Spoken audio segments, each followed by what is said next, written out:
Left jab, uppercut, leave you laid out on the floor. Try to duck and roll, hit and miss, now you counting stars. Should've practiced more, should've hit the mask, get out that more. Claim that you're the best.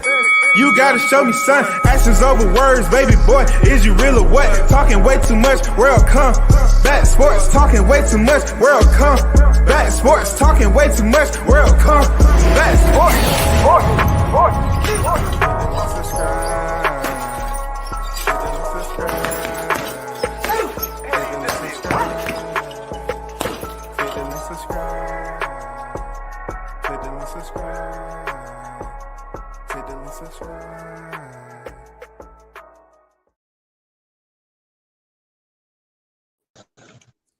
What's good, everyone? WCS back on deck once again. A big shout out to the hottest chat in the game.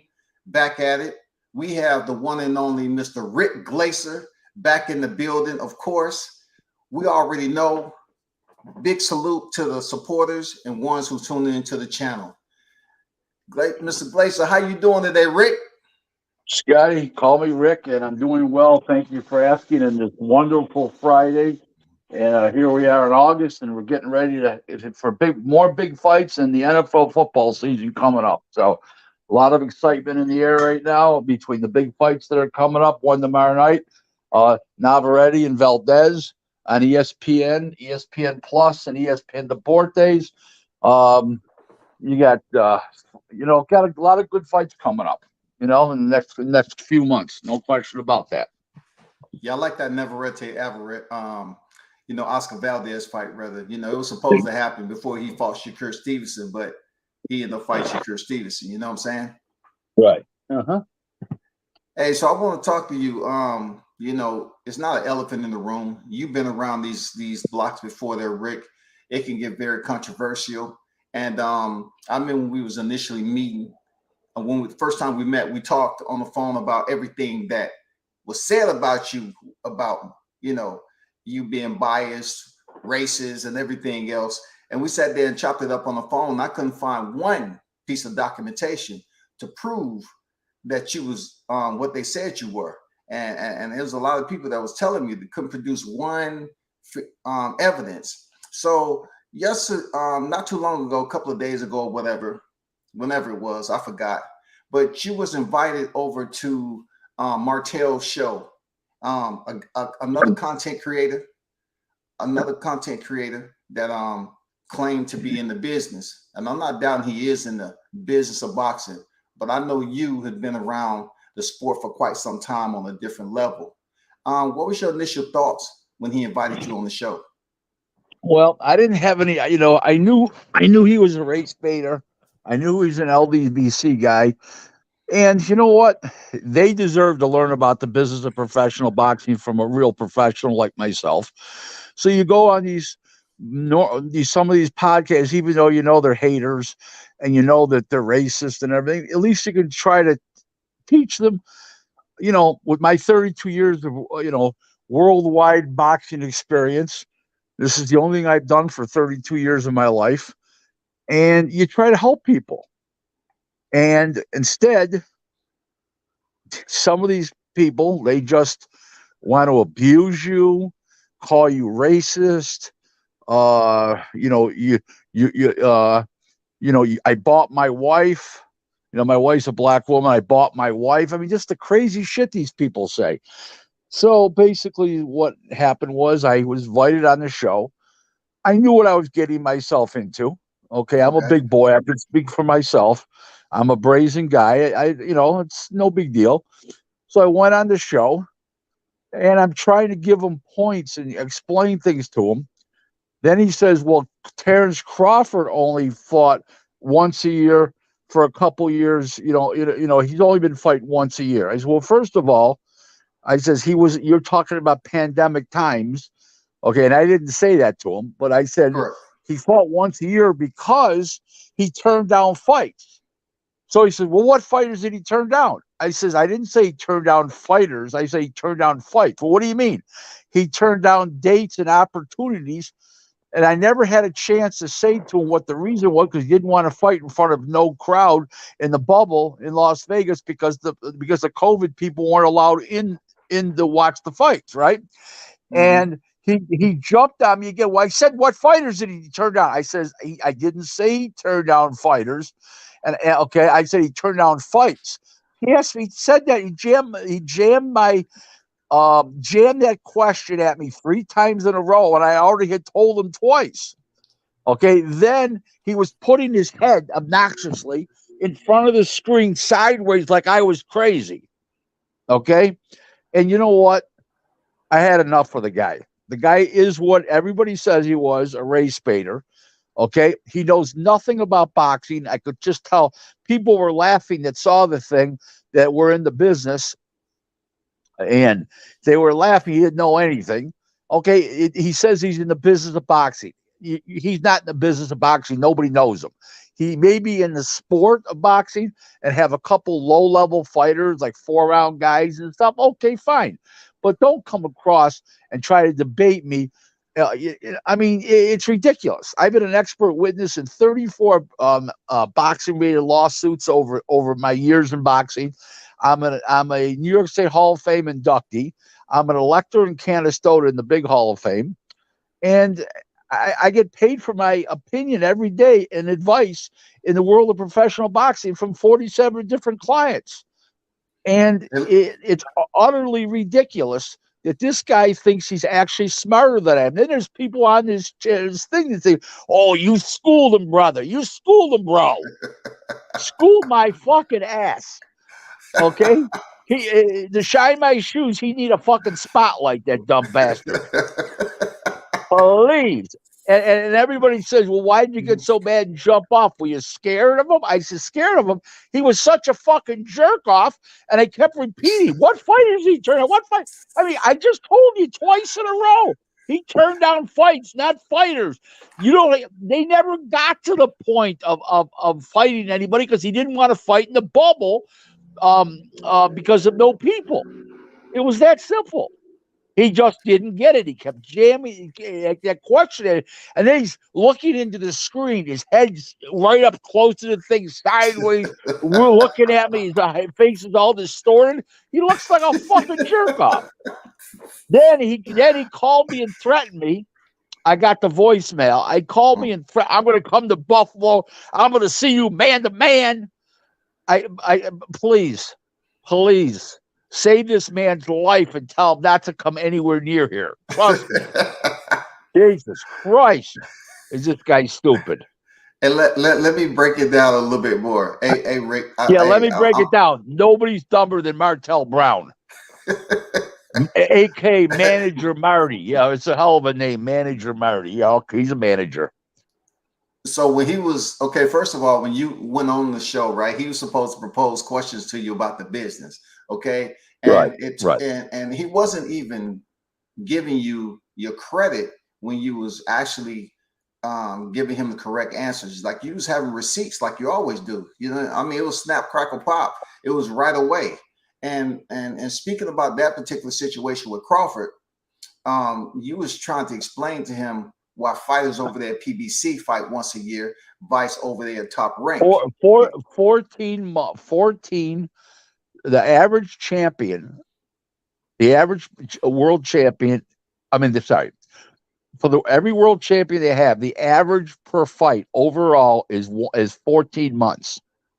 Okay, one of them hasn't fought in over 2 years. One other one over a year, a year and a half. I mean, the only one that's relatively active is Tank. So there's. See, you did correct him on something, Rick. Right? He said, you know, when you was talking about the money and when it, you know, why it dried up over there, right? You did correct him on something because he said that Terrence Crawford, they had enough money to sign Terrence Crawford and Canelo Alvarez, and you said no, PBC did not sign them. Showtime did. Right. Showtime. Well, he's not signed to Showtime. Showtime's guaranteeing the money for the financiers. Correct. Right. They're the financiers, and that's who's financing the Canelo fight. It's not PBC. They're out of money. They're dried out. Let's put it this way to you: if this is welfare, Showtime would be the government, and PBC would be on welfare, and they'd be the reciprocate. That's what it is, really. Yeah. So what you did was correct him on that, right?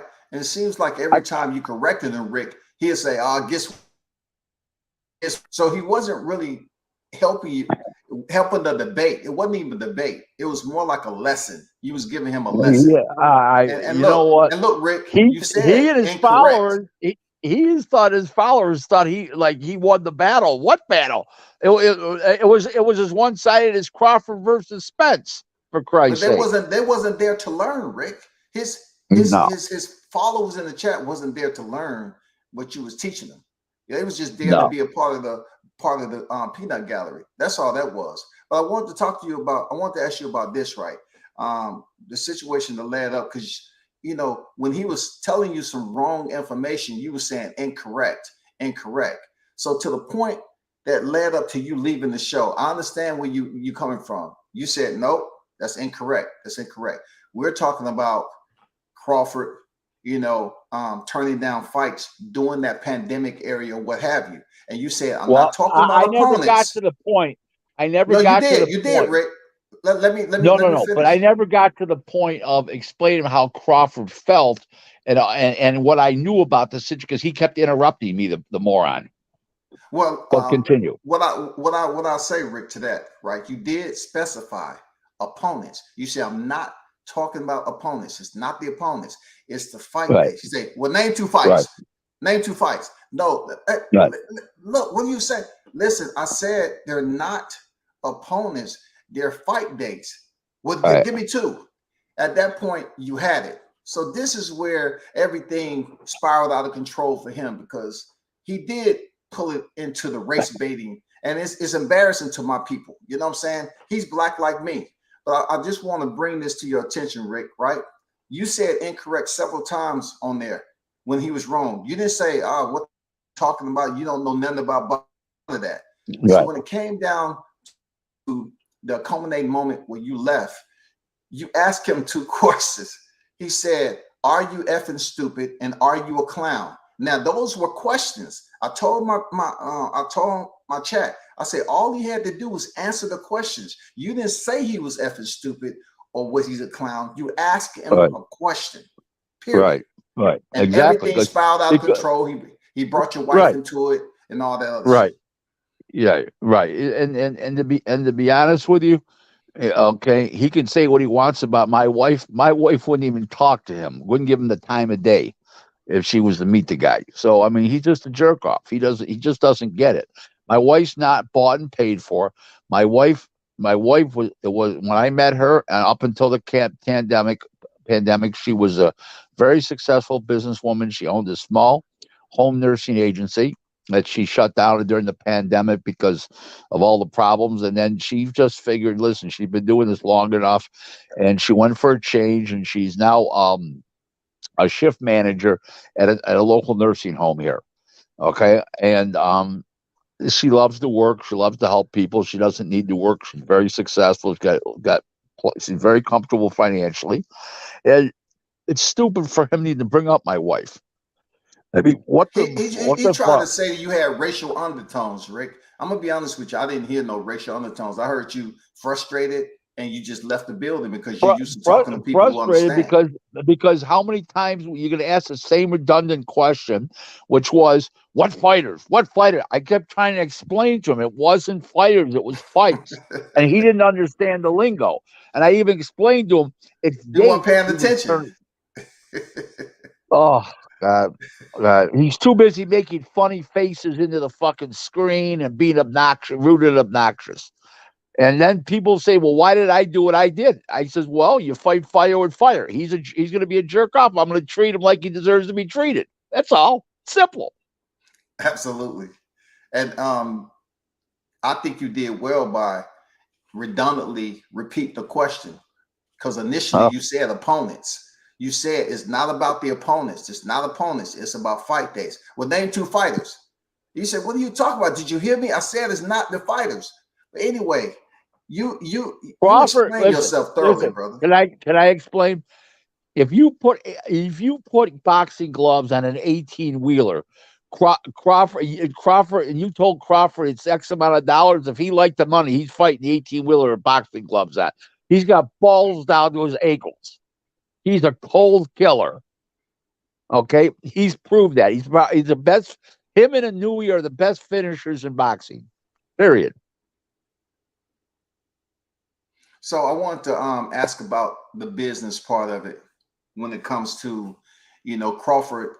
Y'all was talking about budget. Explain the Showtime. I mean, explain the Top Rank and the TGB, because PBC is not a promotion. So explain when you was talking about PBC doing certain amount of shows a year and Top Rank doing the They amount do of about it. shows. They do about 18 shows a year. Okay, I don't know exactly how many, but let's just use about 8. Maybe it's 20, maybe it's 17, but it's in that area. Top Rank does 66 shows worldwide. They had a show last Friday afternoon. They got a show tomorrow night. They got sometimes 2 shows in the same day, all over the world. Okay, the Inouye promotion was a Top Rank deal. I mean, they don't get it, and they telling about the budget's bigger at Showtime than it is ESPN. I said, what are you talking about? He couldn't What present no numbers more? though. No numbers. I don't know what the budget is at Showtime, but they've had budget problems for the last basically 2 years, and with this new guy that took over at CBS Sports, and now that's Heyman's boss, he loosened the purse strings for pay-per-view only. So you're going to get the same stuff you've been getting on regular Showtime, but for the pay-per-view, he's loosened the strings up a little bit. But Top Rank's budget, you're looking at with production costs, you're looking at over $100 million a year. Probably with the shoulder programming and production, you're looking at probably 120. I believe the actual number for the competition is like 89 million a year. Okay. Okay. Showtime's maybe like 25 million or something like that. 30 million, something like that. I mean, where does this guy come up with this stuff from? I have no fucking clue. Okay, I have no clue. And you know what, Scotty, these guys come with this propaganda. That's what I'm going to call it. This propaganda. These race baiters, this Fannin or Fannin, and ever what that fucking jerk off's name is. This guy here, this Marty, the fucking blooper here. Manager Marty the blooper. They don't know facts. They don't really know people in the business. I mean, I've ate with Al Heyman. I like to buy back my introduction, but I did eat with him twice years ago. I don't like the guy. He's not a man of his word. Okay, not my kind of guy. But the point remains, these guys don't even know him. These guys are non-paid. These guys are non-paid. Surely he don't even go to the fights. He can't. So I met him at the fights. I talked to him. He don't. If he was there, he wouldn't talk to anybody. Okay, that's not his style. Let me ask you this though, Rick. What's that? Why do you think is so many content creators that's on YouTube that's so adamant about being soldiers for Al Heyman? Where did Al Heyman soldiers come from? I think it's multiple reasons. I think he came out of the music business. He handled some big name music groups. I think that's got something to do with it. I think that people forgot or didn't know that Beyonce sued him for millions. That Jay-Z's and the wife they both hate him. I don't, maybe because he's a black man, they feel they can relate to him. I don't know what the actual reason is, but I think those are some of the reasons right there.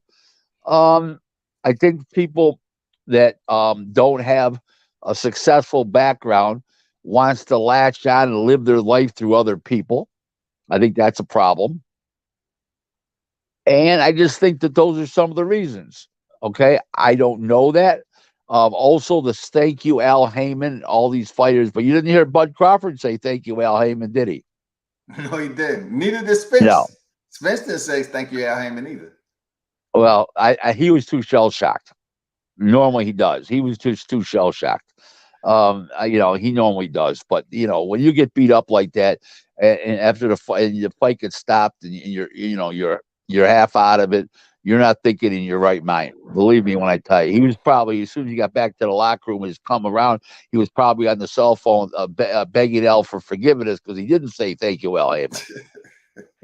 So hey, I want to ask you this, Rick. When it comes down to the money, last year Mhm. they was talking about Terrence Crawford and Errol Spence pretty much fighting for net pay on the back end or whatever. And coming Yeah, now they got 2023, now coming yeah, come now they got 12 million and 10 million, and they can thank Tank Davis and Ryan Garcia, because what's his name from CBS Sports, the head of CBS Sports, what's his name's boss, I can't remember the guy's name, I believe it's an Irish name, but whatever. um he basically he saw what he can do if the fights are good. So he opened up he after that fight, he opened up the pocket. That's why we're seeing Canelo and Charlo. I think Benavides and Andre and Demetrius Andrade lays a big egg. To be honest with you, I think that's a stone loser, that fight. And I want to ask you this though, Rick, when it comes to Crawford Spence this time around in 2023, I want you to I want you to explain rather, what changed as far as the success and Spence Crawford making this fight, because you heard Deontay Wilder and Adrian Broner complain about not being paid on time. So what did Errol Spence have to change? Did he hire a manager, or what was the No, deal with that? no, no, no. What he did was that everybody saw the success of Ryan Garcia and Tank Davis, and CBS came up with more money so that Heyman could guarantee him money. And Spence actually wanted the fight. He was actually pushing the fight. Now, there's a question now in my mind: did he want to fight because it was his biggest payday, and he knew he was going to lose because he was shot, or was he delusional and thinking he could win even though he was shot? I don't know. I can't. Why I do you don't. think he I don't. gave that? Why do you think he gave that concession if he was supposedly the A side? Why do you think he gave us so much to make the fight happen if he was supposedly the A side? Spence. Because I think he needed to cash out. I think that he Okay. he either realized he was damaged goods and wanted to cash out, or he was Yeah. delusional thinking he could win. Okay. One of the two. Because I have said all along, for years, as you well know. Well, not that you've known me for years, but you've heard me on social media for years. I've always said that Terrence Crawford's a generational talent, and he would beat Spence. And I said easily, but I didn't think it was going to be as easy as it was. I mean, Yeah. this guy hit him with a jab and knocked him down, for Christ's sake. I mean, Earl looked like a duck out of water. Hmm. Okay. And it was a funny thing. Everybody said going into the fight that Earl was going to be too big and too strong. If you looked at him in the ring, Crawford looked bigger than Spence. Yeah. That comes from people saying he's juiced. He had loaded gloves. He's just a Terminator in there with all Let, the let, wrong let, reasons there, Rick. let me tell you one thing. Let's just say he had loaded gloves, which he didn't. Of course, I'm not saying he did. I'm just saying to you. Let's say he did. Did it make him be more of a sharpshooter? Did it make him have faster hand speed and outmaneuver him? No. Okay. Was he juiced? Why did the juice help his IQ? Did it help his foot speed and his True. agility? No. I mean, people talk like they got paper assholes. They're jerk offs. They don't. There's nothing wrong with his victory. Stop trying to taint a guy's victory. I hate that. Either the guy won or he lost. There was no fucking dispute. The only thing good that happened, the only thing in the fight that good happened was that the referee was a lot smarter than the fucking corner. The corner should have pulled the plug after 7 rounds. Should have never let him go out for the eighth if he was down twice. Especially that one knockdown was a swooping punch where he went down sideways, had no control over himself at all. When literally went down sideways, that last knockdown in the 7th round. He gets up, goes back to the corner, he lets him out for the 8th and 9th rounds. Why? I have no clue. Let me explain something to you. Yeah, maybe the back and forth with Bomac, his pride and his ego got in the way. Okay, that Yeah. may have happened. Okay, but let me explain this to you from a professional standpoint.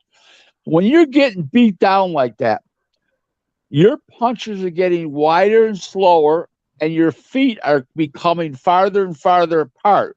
And you can't create leverage when your feet are too far apart, because to have the power it doesn't come just from the hand. It comes from the leg and the hip and the shoulder all the way up. And if the legs are too far apart, you can't get that leverage. Okay. And he couldn't, at the end of the fight, the seventh, eighth, and ninth rounds, Earl couldn't crack an egg anymore. At the beginning of the fight, he had his power, but everything became discombobulated. His punches were wider and slower. His punches were coming from wider apart. Okay, winding up with his punches more because his balance was off, because his legs were too far apart, and he had lost his power. So there was no way he could win that fight. It was impossible. It was impossible if it went to the scorecards. He was already down 3 times, and the referee saved Earl from getting fucking literally knocked the fuck out. Okay, and he was the only one. He was the only one that used common sense. Derek James defied common sense and logic, and not stopping that fight over the 7th after the 7th round, and that is an embarrassment. And a lot of people agree with the referee, stepping in when he did, because Derek James did not step in when he was supposed to. But I have my esteemed colleague, Shaw News on deck there, Rick, and I'm pretty sure he has some questions for you. What's going on, Shaw News? Hey, hey, how you doing, my man? I seen your name on Twitter a shitload of times. How you doing? I'm good. I appreciate you, Rick. You it's salute to you, man. You've been in the business for a long, long time. I just want to ask you this. You being in the business. Hold on. That's my man L Dog. Yeah. Oh my God, L Dog. Oh, L Dog, $4.99. What about inflation? Come on now. $4.99 5 years ago. It's $10 now. Come on, L Dog. Hey, you sharp, Rick. Because I was gonna say, hey, y'all got to put $1,000 super chat in there for Rick. I see Coach do it. You know what I'm saying? Hey, L Dog's favorite fighter is Herkovac, who's fighting tomorrow. Correct. In London on the show. L Dog loves fucking Herkovac, and you know what? L Dog, come up with $10, will you? Come on now. For real, right? So my man there. So what were you saying before L Dog interrupted me? I was saying, you've been in the business for over 40 years, right? No, 32. 32. That's another thing. That Marty kept saying 40. I kept saying 32. He kept saying 40. 32 is a magical number too, like Magic Johnson. So you been in the business for that long, right? I heard Bob Arum speak on this. Earl Spence faced 2 southpaws in 28 fights, and we seen Terrence fight southpaw for pretty much the whole fight. Do you think that was a major factor in the fight, how it played out, being that he only faced 2 southpaws? I wouldn't say it was a major factor, okay? And I don't mean to contradict your thought, but here's why. Earl was so much slower. It wouldn't have mattered if Terrence was fought all right-handed. The speed difference was scary. He was popping that. If you guys remember July 2004, Floyd Mayweather, Arturo Gatti. It was a shooting gallery, right? Yeah. Okay, this was a shooting gallery. People got to stop thinking it was some kind of competitive fight. All these Haymanites and the Haymanites, the LDBCers, the Heyman Johnson jumpers, the Earl sexuals, they're all thinking like this was a close fight. Oh, I don't know if they should have stopped it. Then they come up with all the kinds of these excuses. It was a fucking wipeout. Okay, it was a fucking wipeout. And when you get knocked down in the second round, when you're under full power still with your legs and your chin and you're not wore down yet, and you get knocked out with a fucking jab, you're in fucking deep trouble. Okay? Now, it wasn't like you got knocked down in the 11th or 12th with a jab at the end of a fight when you're depreciated, you're depleted. I get it. Okay? This was early on when he still had his legs. I mean, went down with a friggin' jab. I mean, he was shocked how strong Terrence was. Terrence is not as strong as people think he is. It's his balance that's so good. and it makes him look stronger and be stronger because of his balance. And the balance is a very, very big thing, much more bigger than people think it is. As is, you saw that Terrence had a superior ring IQ too. Yeah. I think you saw that superior.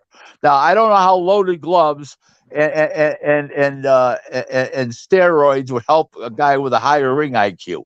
That to have a higher ring IQ. So these people, I don't know what they're thinking, but marijuana is getting legalized almost everywhere now. Maybe they're just smoking too much of it and too often.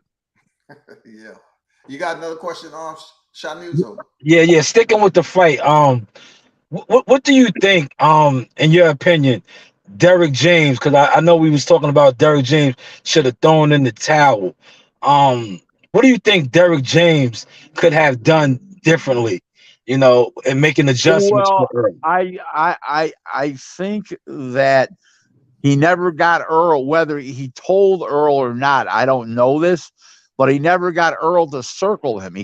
Earl kept walking straight into Terrence's speed and power, and I didn't understand that. When you see the guy's fast and strong, you move around the outside of him, use angles, and you throw one punch at a time, get away. The guy comes at you, you reset, and then you hit him with a 1 or 2 punch combination. There was no plan B. It looked like every round was the same. I mean, not including the knockdowns, but every round was basically the same.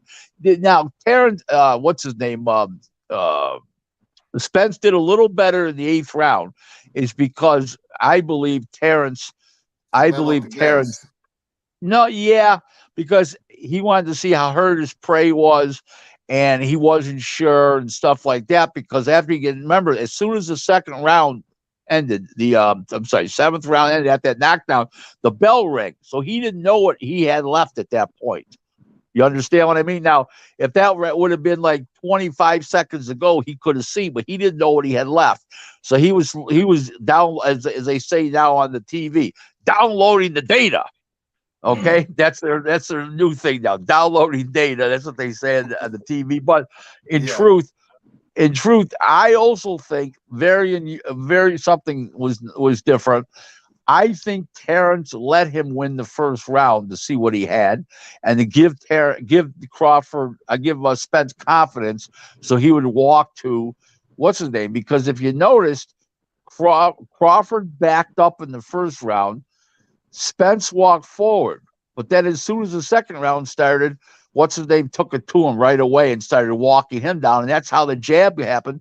He stood there and fought. What's his name came forward and boom, hit him with the jab and went down. So I think that in the 1st round, I think Crawford was not seek and destroy, was more or less on a surveillance mission. Does that make sense, guys?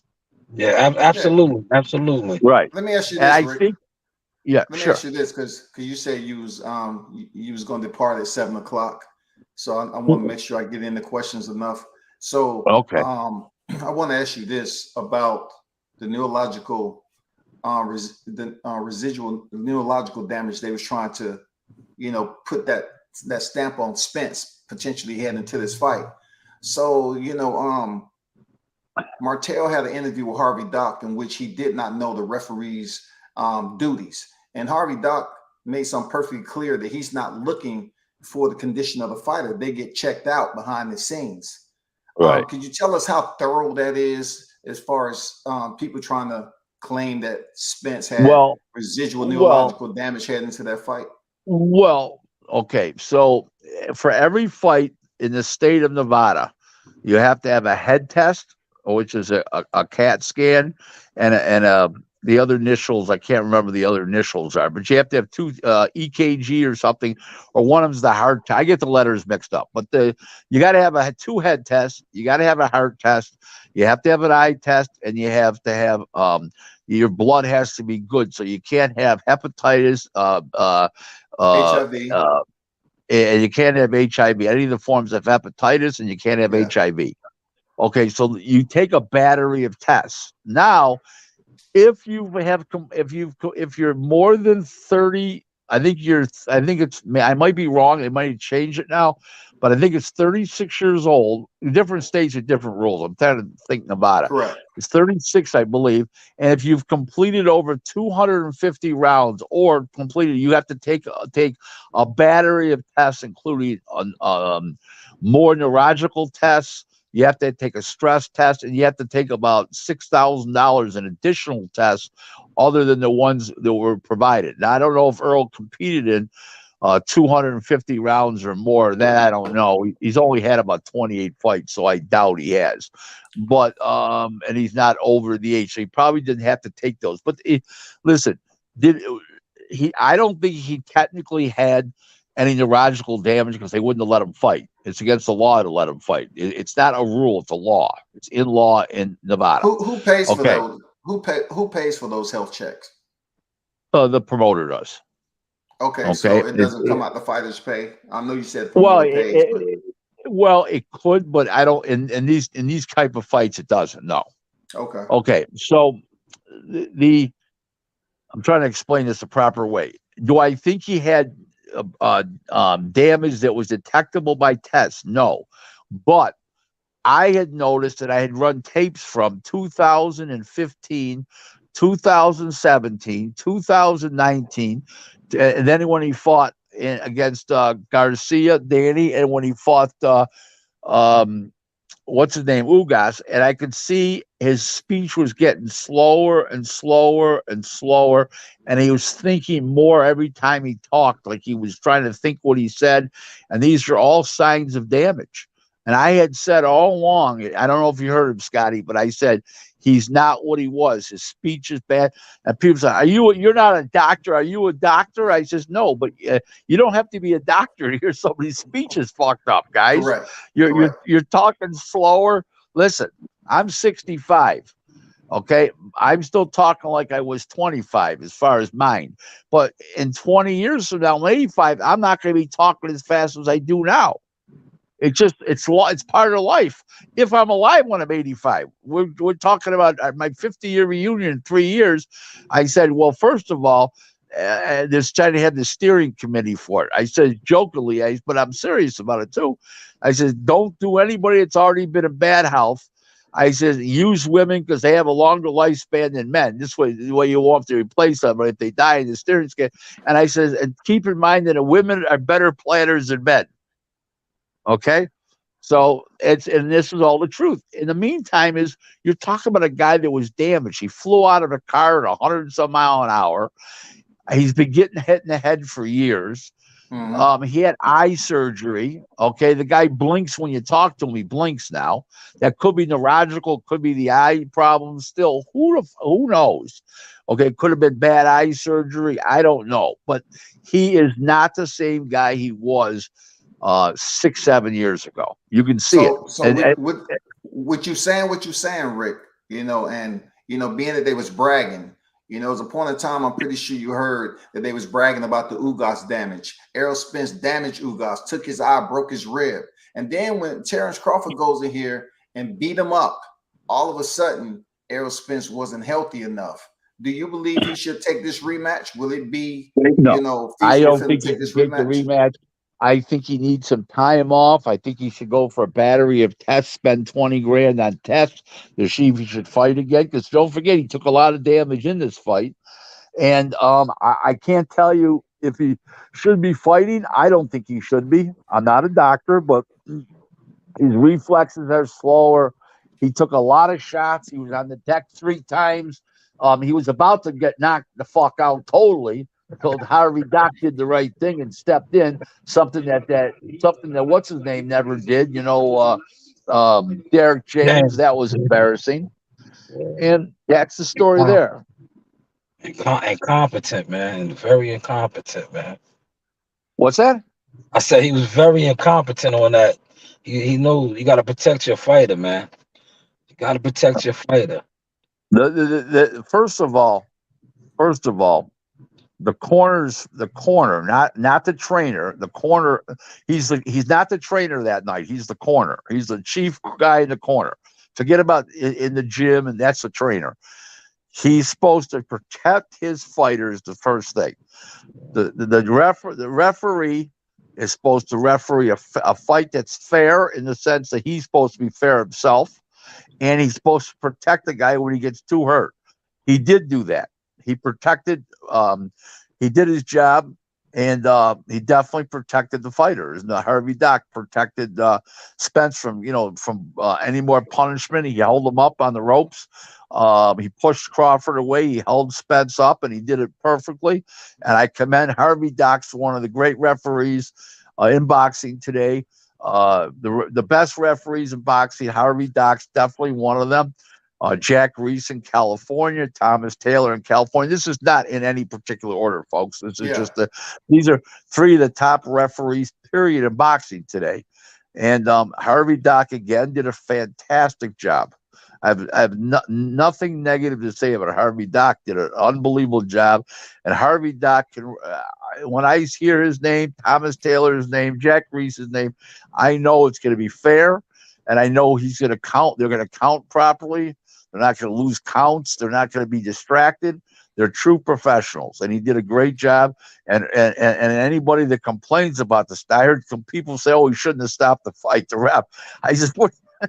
These people were unbelievable.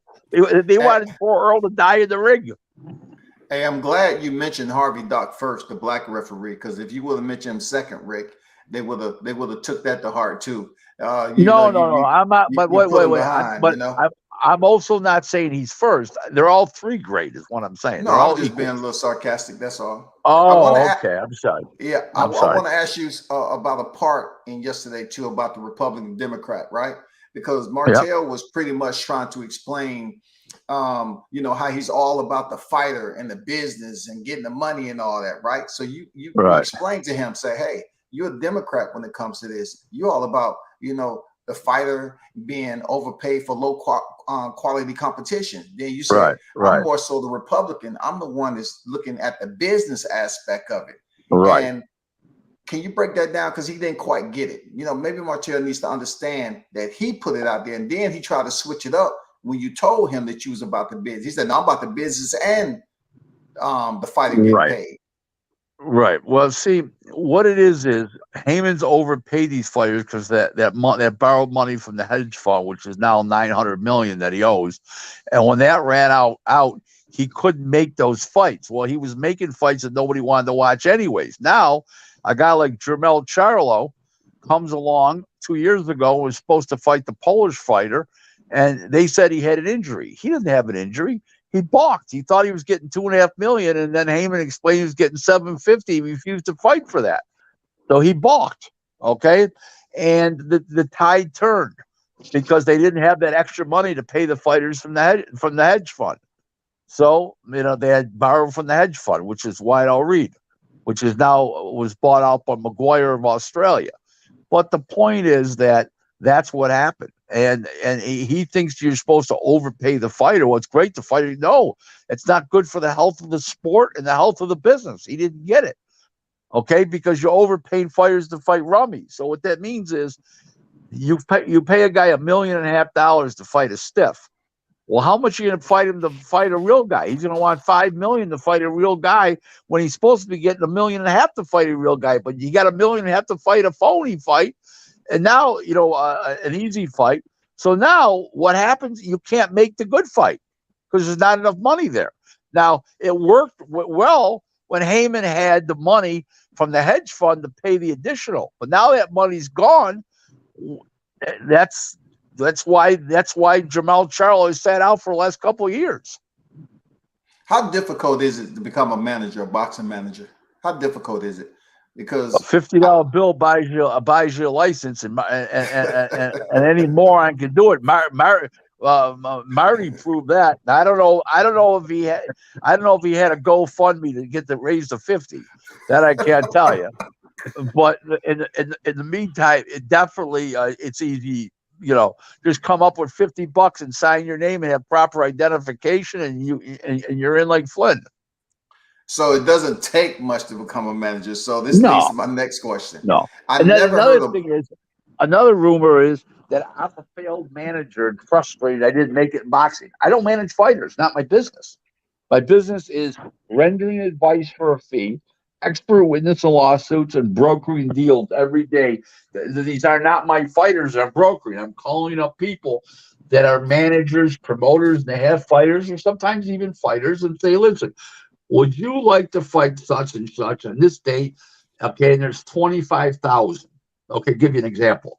Okay, and I have the promoter's my client. If the guy says he's taking the fight for 25,000, the promoter pays me an additional fee of 2,500, 10%, and that's how I make my living. So if the fighter gets 100 grand, I get 10 grand. Whatever it is, it is.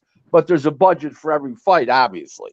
Okay, correct. so I charge a service fee to the promoter. I saw a guy today, some guy named Luther something, Childs or something, says that I rip off fighters. I says fighters aren't my clients to rip off. My clients are the promoters. How do I don't touch the fighters' money. I have nothing to do with it. I get a 10% service fee from the promoter. Why would a promoter who I do business with, Oscar De La Hoya, who was a fighter, why would he allow me to rip off fighters? Come on, it's not in the business. It's not how it works. So I don't know where Luther Childs makes this stuff up, but it's utterly ridiculous. People don't even understand what I do in the business. The one guy said I'm not really. A bunch of people said I'm not really even in the business. I just say I am, and I'm on social media saying that I am. It's all fun. I mean, I'm an elector in Canastota at the Hall of Fame. They asked me. I'm in the New York State Boxing Hall of Fame. I've been an expert witness in 34 cases. Okay, when they had problems with Roy Jones and Calzaghe getting that together, who did they call? Me. Okay, I'm listed as the matchmaker for that show, and I'm not proud of it. I'm just saying to you, people I'm not even in the business. There are some people who think that because I'm so bold on Twitter that I don't even really exist. I mean, it's just, I tell my wife all this shit. She goes, Rick, what's that? I'm a bot. Yeah, bot. Yeah. My wife laughs. And then, the part about the people say that I'm racist. Okay. My wife says to me, oh my God, if anybody's not racist. I mean, I've said this before. Okay. But not only is my wife black, Don King has been like a father to me forever. Okay. Number two, my attorney, years ago, because been passed for a while. He was a black man. He passed away. He was my attorney till he passed away. He was a black man. My best man at my wedding was black. One of my dear friends I go to lunch with at least once a week, is black. Okay, my personal assistant is a retired CPA. He's Puerto Rican. I mean, I don't know. I don't know where these people come off. I mean, hey Rick, on YouTube, it's a lot of narratives can be pushed because you have so many people who are followers who are willing to push those narratives. So, like I said before, when you initially came on the scene, when me and you start communicating, they was telling me that you was racist because you didn't like Deontay Wilder. Real talk. And I said, no, I don't like Deontay Wilder. Because he multiple statements, but the one that fried me is I want a body on my record. Okay. And that was a horrible thing to say. And, I just don't like the way he says things. I don't like what he says. I don't like how he conducts himself. I'm a huge fan of Terrence Crawford. Huge. I've been a big believer in him for 5 years. I met him once in Fresno, at a top-ranked press conference, and we sat there after the press conference, me, him, and Buddy McGirt, and chopped it up for a while. And I was really just glad to have met him, even though I'm not a groupie or anything like that, but he's a great fighter. My favorite heavyweight of all time, my two favorite heavyweights of all time, Lennox Lewis and Larry Holmes. The last time I looked, they were black. Okay? I mean, Roy Jones is a friend. Has been a good, big supporter of myself. That's one of the reasons I was the matchmaker for that show when he fought Calzaghe. I don't know what to say. People just talk complete craziness. As I told my wife says to me, Rick, he says you can't fix stupid. Hey, I think yesterday, Rick, I think it was more so he brought race into it because you schooled him so bad. You taught him, you know what I'm saying? You was a professor in the room and he was embarrassed at the end of the day, but that you walked out and slammed the door. That's all that is. But I want to ask you, I did hear something you said, Rick. You mentioned, like, we haven't heard any of the clients. We don't know the numbers of Martell, who's on here portraying himself to be this manager, right? But I heard you say that you have 47 clients. I never heard Martell mention how many clients. And I know from interviewing managers, they don't never. It's not a secret. You can look on BoxRec, the ones who's really out here doing it. I never looked at this thing of BoxRec, but here's what a client. Here's my definition of my business: a client, somebody that within this current year and or 2022 gave me compensation for work that I did.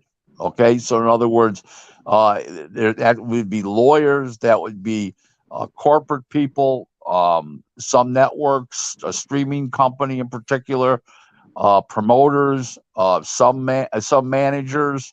I supply sparring partners also, so the managers pay me for that. Expert witness in lawsuits. I look contracts over for managers and fighters and stuff, like any attorney would. And make a long story short, that to me is a client. Somebody's paid me in this current year or last year has paid me, and that's a client. So right now I'm at, like I said, 47 clients. I drop 3 clients every first of the year. I end up dropping 3 clients, guys that were tough pay, slow pay, argued with me every time they owed me money, and I'll drop them. I don't need aggravation. I'm 65 years old. I'm financially comfortable. I'm comfortable with myself, and if I'm not getting treated with respect and dignity, I'll drop you like a hot potato. So it's just the way it is. On January 1st, 2022, I dropped a hot fighter, and it's because his manager, kept jerking me around and talking shit and ordering me around like a stuck pig, and I'm not putting up with that. I want to get to this super chat, Rick, and great point. Tough Love Boxing, and shout out to L Dog for that $5 super chat earlier. Tough Love Boxing, I'm gonna say a $500 super chat there, Rick, because they don't want to move the decimal. You know what I'm saying? They don't want to make the decimal disappear.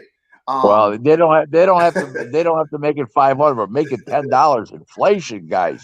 The man can't even buy a premium beer for $5. Come on now. You got that right. He said, salute. Soon as Rick told Marty the difference between someone in the sport of boxing versus the business of boxing, I knew the debate was over. Well, thank you very much. Yeah, there's a big difference between the sport and the business. It's not even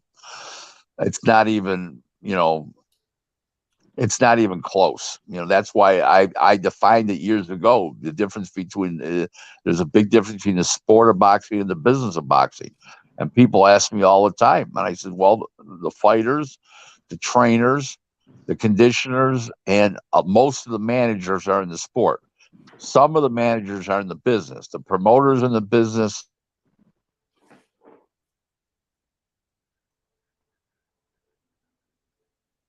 You went out, Rick. You might have lost service or connection. Hey, make sure you he said 7 o'clock. I'm not sure if he's jumping off right at that time. That's Shaw News. But if you got something else to ask him, make sure you ask him when he come back on, man. All right, I'm here. Okay. Rick, I got a quick one for you. You just ran off. I take slow ones too. All right, but you just said Roy Jones and Calzaghe, right?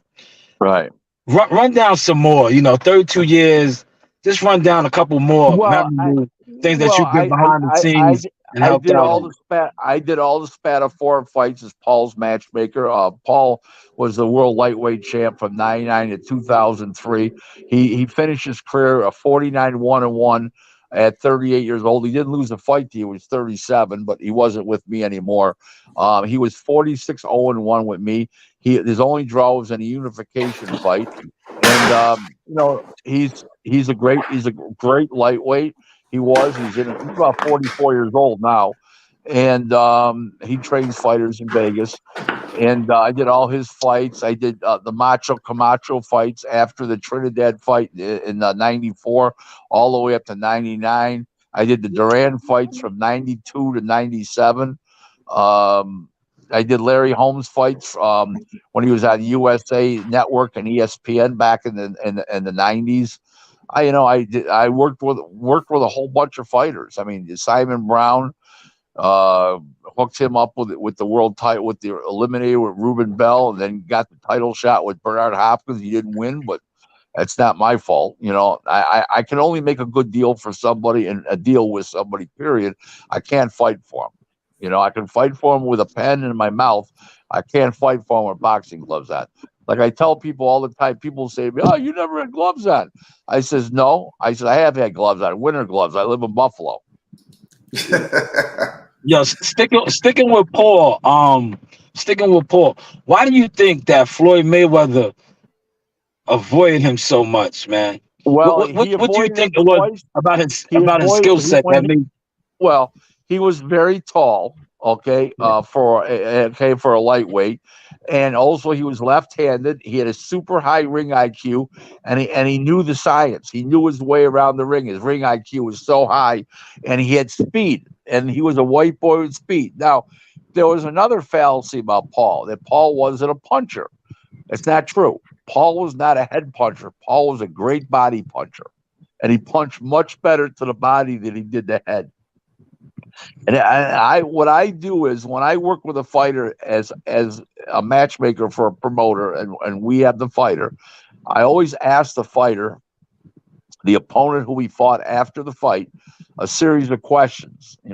Was he a better puncher than you thought, a less of a puncher than you thought going in? And what do you think of this? What do you think of that? How do you think he can improve? And I always ask all kinds of questions. And everybody said that Paul is very misdeceiving as a puncher, because he's an excellent body puncher, but not a head puncher. So I think he would have given Paul. I think Paul would have given Floyd all he can handle.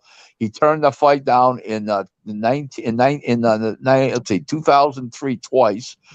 Okay, and then he turned him down as a welterweight when Mike Acree, who was the promoter of Floyd, offered Floyd $25 million to fight Paul, and then he offered Paul $3.1 million.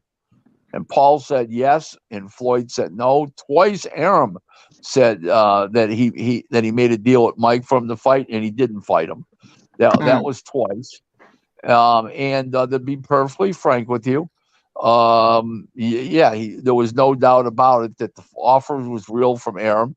Arum felt so bad that he put Victoriano Sosa in Mike Acree's other lightweight, who Paul already beat in a title defense. He put him in with Floyd, and Floyd ended up fighting him, and Floyd won a decision over him. And because he felt bad, he wanted to give Mike a payday. So because all the negotiations they had done. And he knew about Sosa, and he says, you got that kid, the Dominican kid? Yeah, Bob. He said, Bob, yeah, no problem. Okay, boom. And they made him and Sosa. So there you go. Well, thank you for that.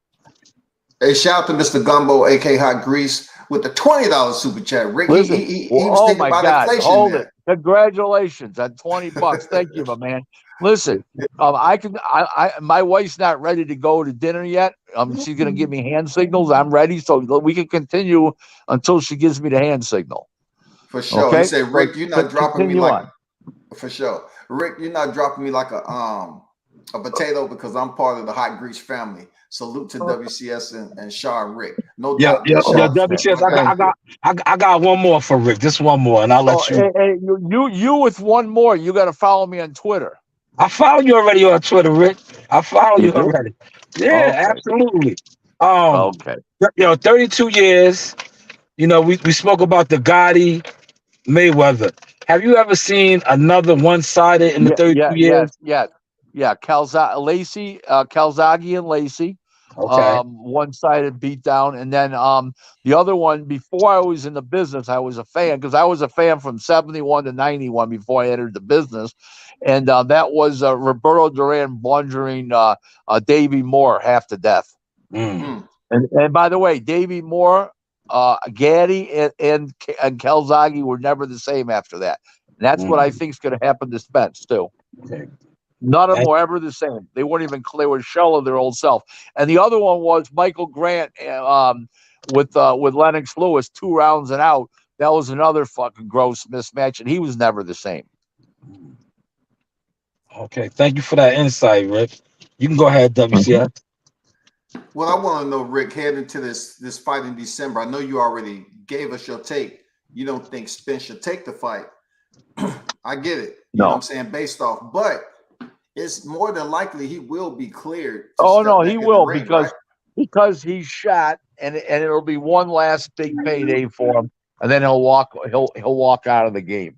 So yeah, he's going to take the fight. I'm convinced of that. The only way he doesn't take the fight is if Al Heyman tries to talk him out of it because of the fact that they can't afford to pay him because it was such a gross mismatch. Who's going to buy that on pay-per-view again? And they're not going to, then $21 million in revenue is going to show up at the door, and foreign TV sales will be lackluster because everybody's seen it already. So I don't know where the revenue is going to come from for this, but we'll see. Interesting. Well, if you don't have anything else on Showtime, that's about wrap it up for now, Rick. You know what I'm saying? Because I just wanted you to be able to give your side about what happened. I thought it was pathetic that Martel took on a race rant, trying to include racing, and all you did was ask him 2 questions: Are you effing stupid, and are you a clown? And it was legitimate questions, man. It wasn't nothing racist about that. Listen, there is no racism in my whole entire body. I mean, I don't know what anybody thinks. I mean, I don't get it. I mean, it's where they come up with this shit. They dream it up because why? Because I didn't think Wilder was going to win, and he did against Fury. He didn't win. I predicted knockouts. I mean, what do they want from me? I mean, some of these guys are betting with their hearts, not their brains. And you're not going to catch me ever betting with my heart. And I always bet with my brain. Like Art Man on what do you call it? It's a black guy. He's automatically betting the guy, and he wins 1 out of every 10 times. 10% of the time he wins. He owes everybody money on Twitter. You know what I'm talking about, Art Man, right, guys? And they bet with their heart. Bet what reality is. So that's just the way it is. So anybody got? Oh wait, we got another. How much is this one? $9.99. Oh, $10 super chat. What's he saying? I got a question for Rick. Yeah, he said salute. He said I got a question for Rick.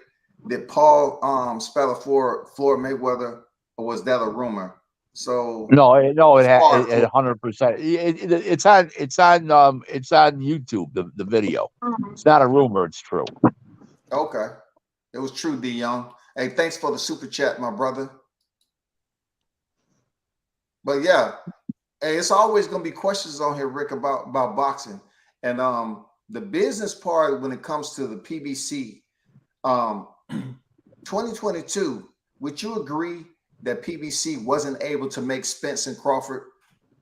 And was it a different budget at the top of 2023 to make this fight? Yeah, no. I give all the credit to making that fight to Tank Davis and Ryan Garcia because of the fact that the guy from CBS said, "Jesus Christ, look at these numbers. If the fights are good and they're popular fights, we're going to put up money for the best fights or no pay-per-view." Well, that's what happened. So that's why we're getting these big fights. And because Heyman needs to turn a profit. He's under a lot of pressure with the $900 million. And that who is more liable for last year for this Spence Crawford fight not happening when it comes to the business? Who's more liable? Oh, it would definitely be Al Heyman and Showtime at that time for not having the money to do it, and for Heyman not wanting to do it. Now, Spence says, I want this fight. Crawford said, I want this fight. CBS said, hey, guys, telling Espinoza, there's no more pay-per-views, okay? Only the top, no more garbage pay-per-views, only the top guys fighting each other, and we'll put the money up. Well, that's what they did. So congratulations, the guy who had his CBS Sports, whatever his name is, Espinosa's boss, and it's all good. It's all That's what's good. up. And by the way, for people that don't know, CBS is owned by and Showtime is owned by Paramount Global. So that's a parent company. So understand that if you're confused by CBS and Showtime, it's two separate companies, but it's owned by the same company. So that's why that guy is Espinosa's boss. Okay. What else Rick, you guys want to know? Rick, what do you have to say about the Haymanites and the Twitter heads that say you have a personal vendetta against Al Heyman? I do. It's not a secret. I admit it. What do you mean? I didn't know that was in question. The guy's an asshole. He's a fucking jerk off and an asshole. He's arrogant. Fuck him. I'm a real person. He's not. He's hiding. Well, that clears that up. You know what I'm saying? No one Right. ever asked that. I didn't know. I didn't even know that was in dispute. I don't like the guy. Okay, but when he does do something good for boxing, I will come out on Twitter and say, "Hey, this is a great fight. Buy this pay-per-view." Just like I said about Ryan Garcia and Tank Davis, just like I said about Spence and Crawford. This is the fight you buy. If he does something good for boxing, I'll identify it. The problem is he does so little good for boxing that it's hard to identify anything that I can compliment him on. Correct. Does that make sense? Absolutely. Yeah, I mean, people think I'm hiding. My life's an open book. How about one guy said, "Oh, I heard you're a convicted felon. I heard you're a racketeer." I said I didn't know that was in question. I've always admitted that. I wear it like a badge of honor. So I don't understand. Martel had to go digging for that. He thought he was going to ruin your life with that information. Oh, please. I entered boxing with that as a fucking calling card, for Christ's sake. And I told everybody up front about it. You know what I mean? I mean, it's just unbelievable. And then this rumor about I was in prison for rolling back odometers on used cars. I never got convicted of that charge. I pled guilty to mail fraud because there was no state statute for mail fraud. And I didn't want the state to come back and indict me again off the original, off admitting to a crime. So there's no state statute for mail fraud. That's what we pled guilty to. There's a state. I was indicted for racketeering as one of the charges.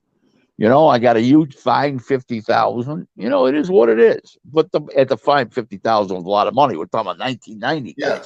Yeah. But just to let you know, I mean, these people act like these things are revelations. I laugh about these things, and then people accusing my wife of being a mail order bride. I bought her. Then they say, the bitch wears a wig and everything. My wife does not wear a wig. Believe me, I paid a fucking beautician bill, this hairstylist bill. The wife don't wear a wig. Trust me. Every time she goes, it's $300. So. Hey, talk that shit. 4 hours. Tell her how much it is to get the hair done, Rick. Oh my God! It's fucking $300. Yeah, it's $300, and it's just I don't know what to say. All this stuff that they say that I did. If I'm any of these things, I admit it. If I'm not, I stand up and say no, I'm not. Okay. Yes, I was a racketeer in my younger days. It was loan sharking, extortion, bookmaking, odometer rollbacks and used cars is one of them. When I got indicted, you don't go when you get indicted and you go for a bail hearing. They don't give you a judge. They give you what they call a magistrate. Okay, they give a magistrate. In the meantime, the magistrate. Okay, so, they were talking about how much the bail should be. They wanted 500,000. The U.S. Attorney's Office told the judge that I was a one-man crime wave. Okay, so in the meantime, they wanted $500,000 bail. They said I was violent, dangerous, settled all disputes with violence, and I got out on my own recognizance. My lawyer said to the judge, "Says Your Honor, this has been going on for 2 years. This my client knew it. They went out and talked to people. They told my client. My client hired me a long time ago. I called the U.S. Attorney's Office, and they said there's no reason to come out and pick up my client.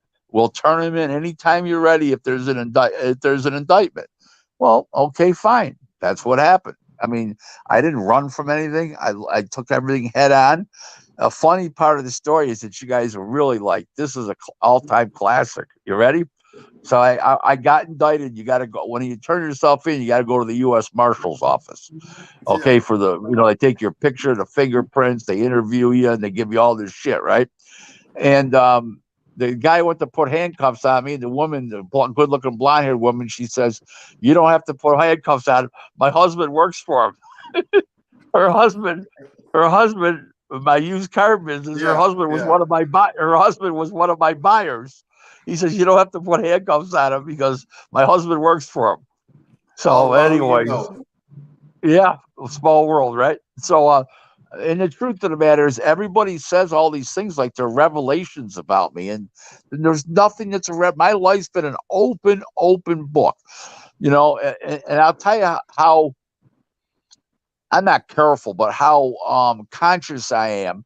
When this U2 movement started, I called up a couple of women and I said, "Listen, if you were asked about me, what would you say? Oh, you were a gentleman, Rick. You were always great. I said, okay, no problem, nothing at all. Okay, no problem. And I just wanted to make sure that there was no sour grapes from anybody, because sometimes when you don't get married, they want to marry you, or you say you're never going to get married, and years later you get married, they become resentful towards you and stuff. And I didn't want that. I just wanted to go back and make sure that everybody was comfortable with me, and they were. So as far as all these rumors go, I'm just the same wonderful guy that I am every day. I am a little mean-spirited, but I'm not. People say I'm bitter. I'm a failed manager. I'm not a failed anything, guys. I was asked recently something, and you guys might laugh when you hear this. Somebody asked me, do I consider myself an overachiever or an underachiever? I says, I'm a great underachiever.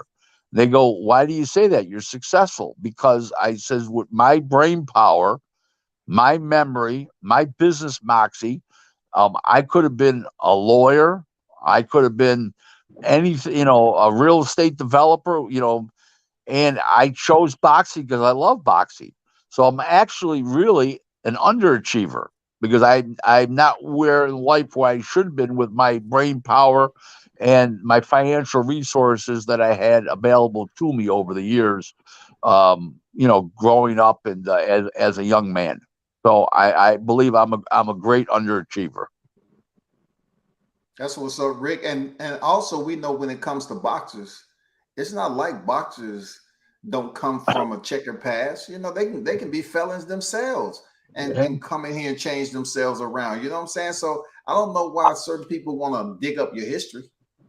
I'll tell you a great story. You guys will. This is one of the classic funny stories. So, when you're getting a fighter to fight overseas or be a sparring partner, you have to ask them a series of questions. One of the questions is, are you a convicted felon? So I called up this fighter in New York City, and I said, I have to ask you some questions because you're going to be going over to England. I'm wanting to send you over to England. Have you ever been?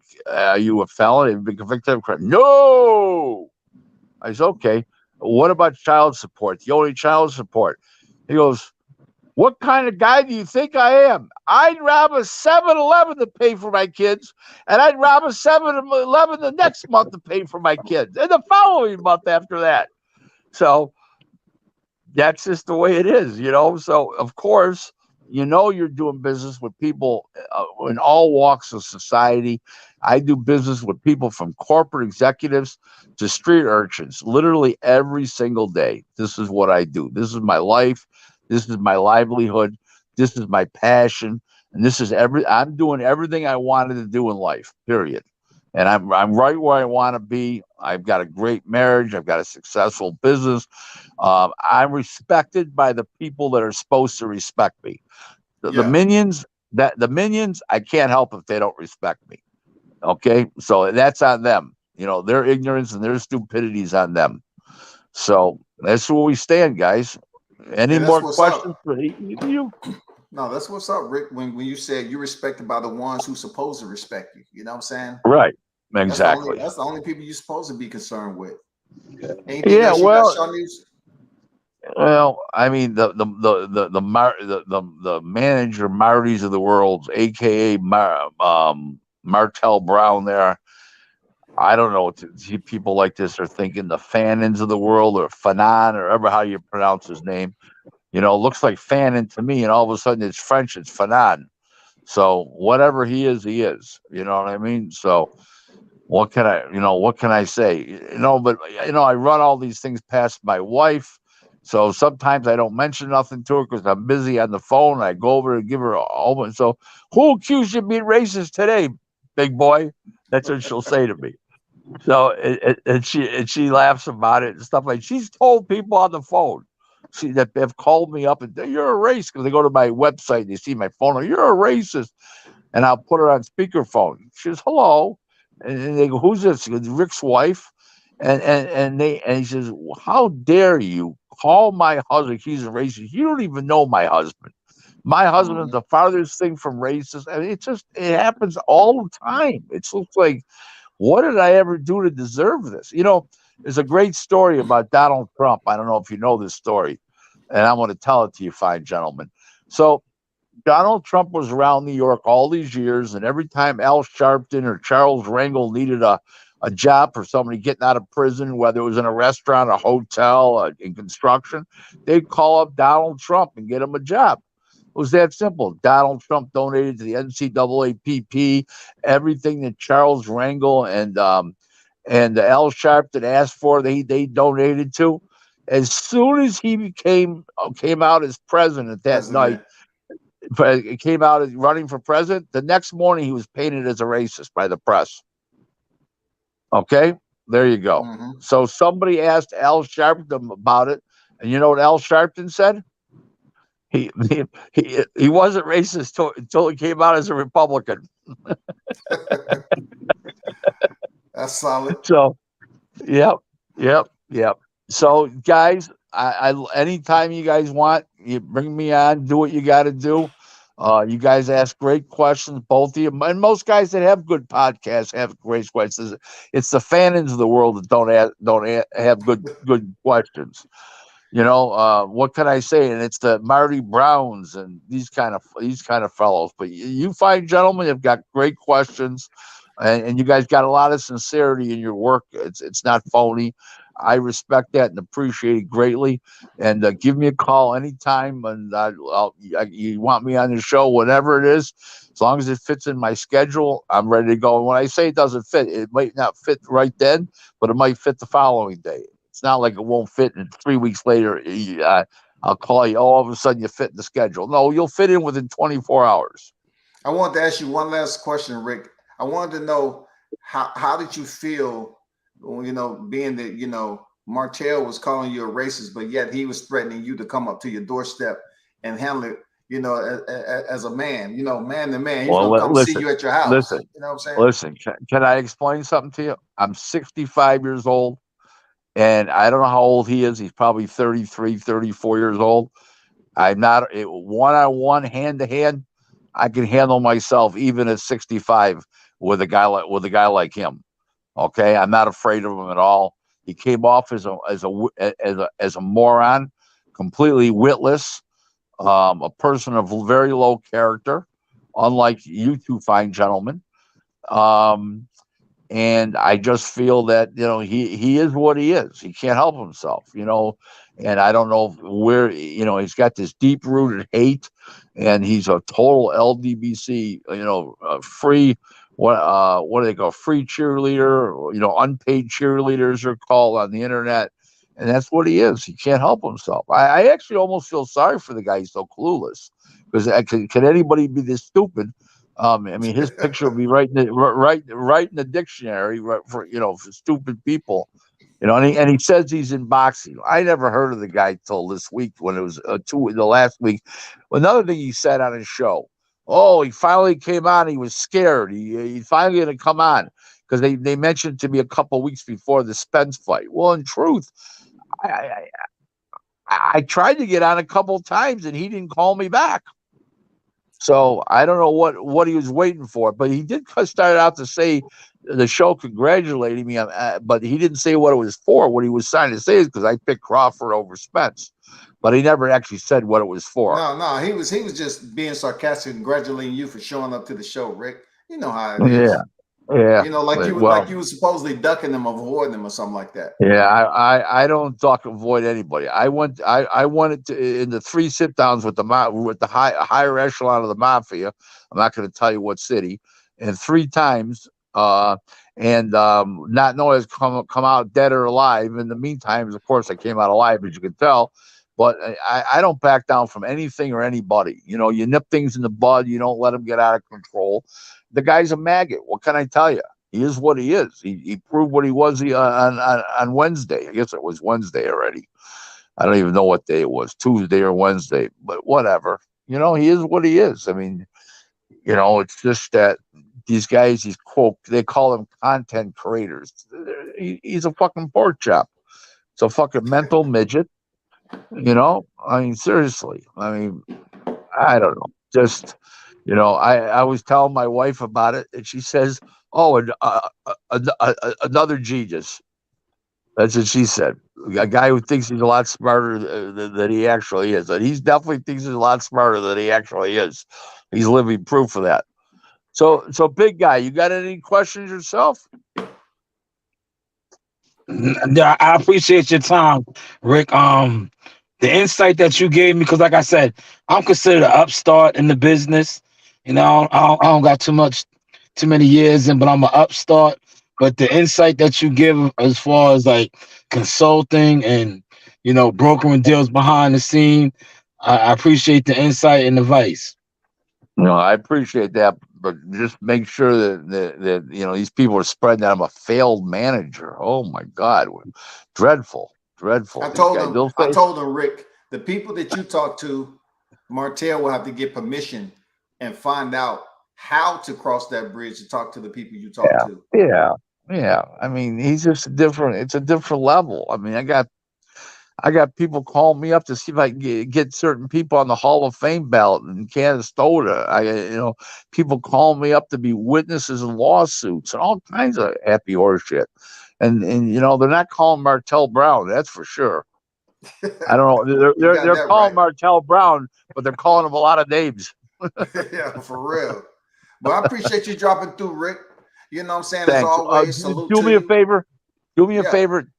Text me this when you get a chance, and I'll hang it up on my Facebook wall and Twitter and everything else. Okay? Okay, no doubt, Rick. Thank you for pulling up. Thank you, fine gentlemen. Have a wonderful weekend. Thank you. Yeah, have a great one, Rick. Thank you. Bye-bye now. Salute, Rick. Yeah. Well, that's Shard News. Once again, you know what I'm saying?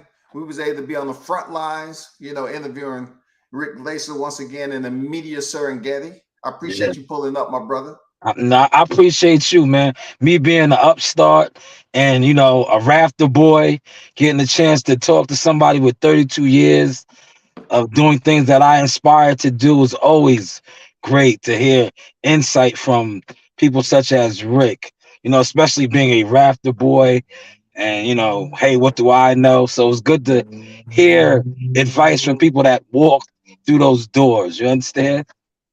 And talk to the shakers and movers. You know what I'm saying? The people that we meet at these fights. And the only way you're gonna meet these people is that you go to the fights. You know what I'm saying? And I wanna give you a big salute, you know, of all the corners that you've been able to help me cross, you know what I'm saying, in the boxing game. When they think you was just out here doing content, it's not just the numbers on content. You have actual people that can help you get places. You know, they involved with these promotions.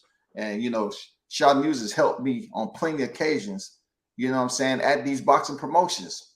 You feel me? Like shooting ringside and all that, man. Hey, I've been approved for credentials prior to with PBC and Top Rank. But when you talk about shooting ringside for Jihad Tucker and the fight card, you know what I'm saying? That's what's up. That's what it is, man. I salute you, brother. Appreciate your help. You know I appreciate your assistance. I appreciate you bringing me on because this is like, you know, I do a lot, and I love doing interviews like this with gentlemen like Rick Glacier, and like another interview you had me on with Larry Wade. You know, these are guys that are deeply rooted in the sport. You know, with stats, real stats. You know, Larry Wade. Shout out to Larry Wade. Yeah, shout out to Larry Wade. Look, 9-time strength and conditioning championship coach. He's just not out here ripping off of one fighter. 9-time, you know, some of these guys be out here riding the coattails of one fighter. You know, shout out to Larry Wade and all that. No pun intended, respectfully. You know, I'm not throwing shots at nobody in particular, but yeah. But I appreciate you though, Combat, because like I said, man, yeah, you be opening a lot of doors for me as well, man. And you know that's how it's supposed to be. One hand washes the other, man.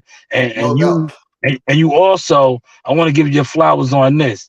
You know, I passed the gems on to my daughters, but that photography lens, Peter Parker, they call me now, Spider-Man, Spider Source. Yeah, you opened that door for me and gave me that lane, and you see I run with it now. Like I said, I went from the rafters to the floor, and I'm still looking for that gentleman that said we was in the nosebleeds.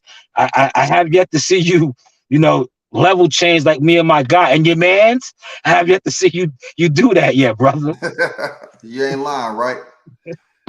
Shooting right ringside on ESPN, baby. You know what I'm saying? Yeah, absolutely. But Combat, once again, thank you, man. Appreciate you having me on. I'm gonna send you a text when I get up out of here. No doubt, man. Salute to you. Appreciate you pulling up. Yep. That was Shot News, the Sauce Experience, aka Showtime Shot, pulling up. You know, that's my guy, man. Media trenches, you know, soldier on deck, boots on the ground. Appreciate everyone is in the building.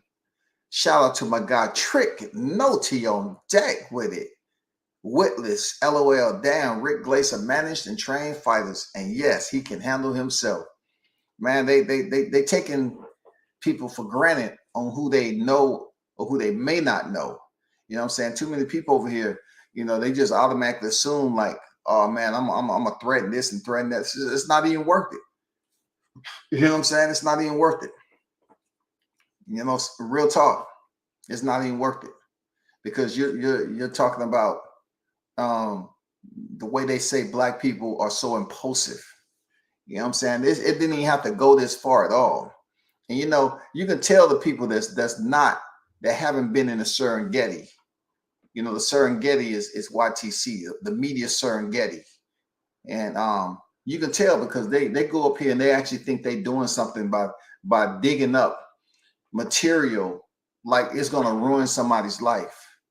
You know what I'm saying? The only thing I can say to you, Martell, since you know people say I don't never show my face. You know who hey, them people around you may not know, but you know how I look, man. You know what I'm saying? And look, truth be told, brother, you was absolutely wrong when it came down to what you was saying. You was up there twitching your head. Guess what? And guess what? I'm like, dude, come on, man. The man was schooling you on information. At least give the man credit. You was in there trying to make him, a grown-ass 65-year-old man, look stupid. You was trying to play with him. You was trying to treat him like he was a little kid. If that would have been the shoe on the other foot, brother, you would have absolutely saying he was trying to treat you inferior. He was trying to treat you like a kid. Don't play with grown people, bro. You know what I'm saying? Find somebody kids to play with. Do not play with grown people. You got taught a valuable lesson. And you digging up all that stuff on me, bro, have at it. Because when it come time for me to goddamn return the favor, brother, come on now. You already know what the information is, bro. You already dealt with my people. Come on, man. I don't even know why you even do that.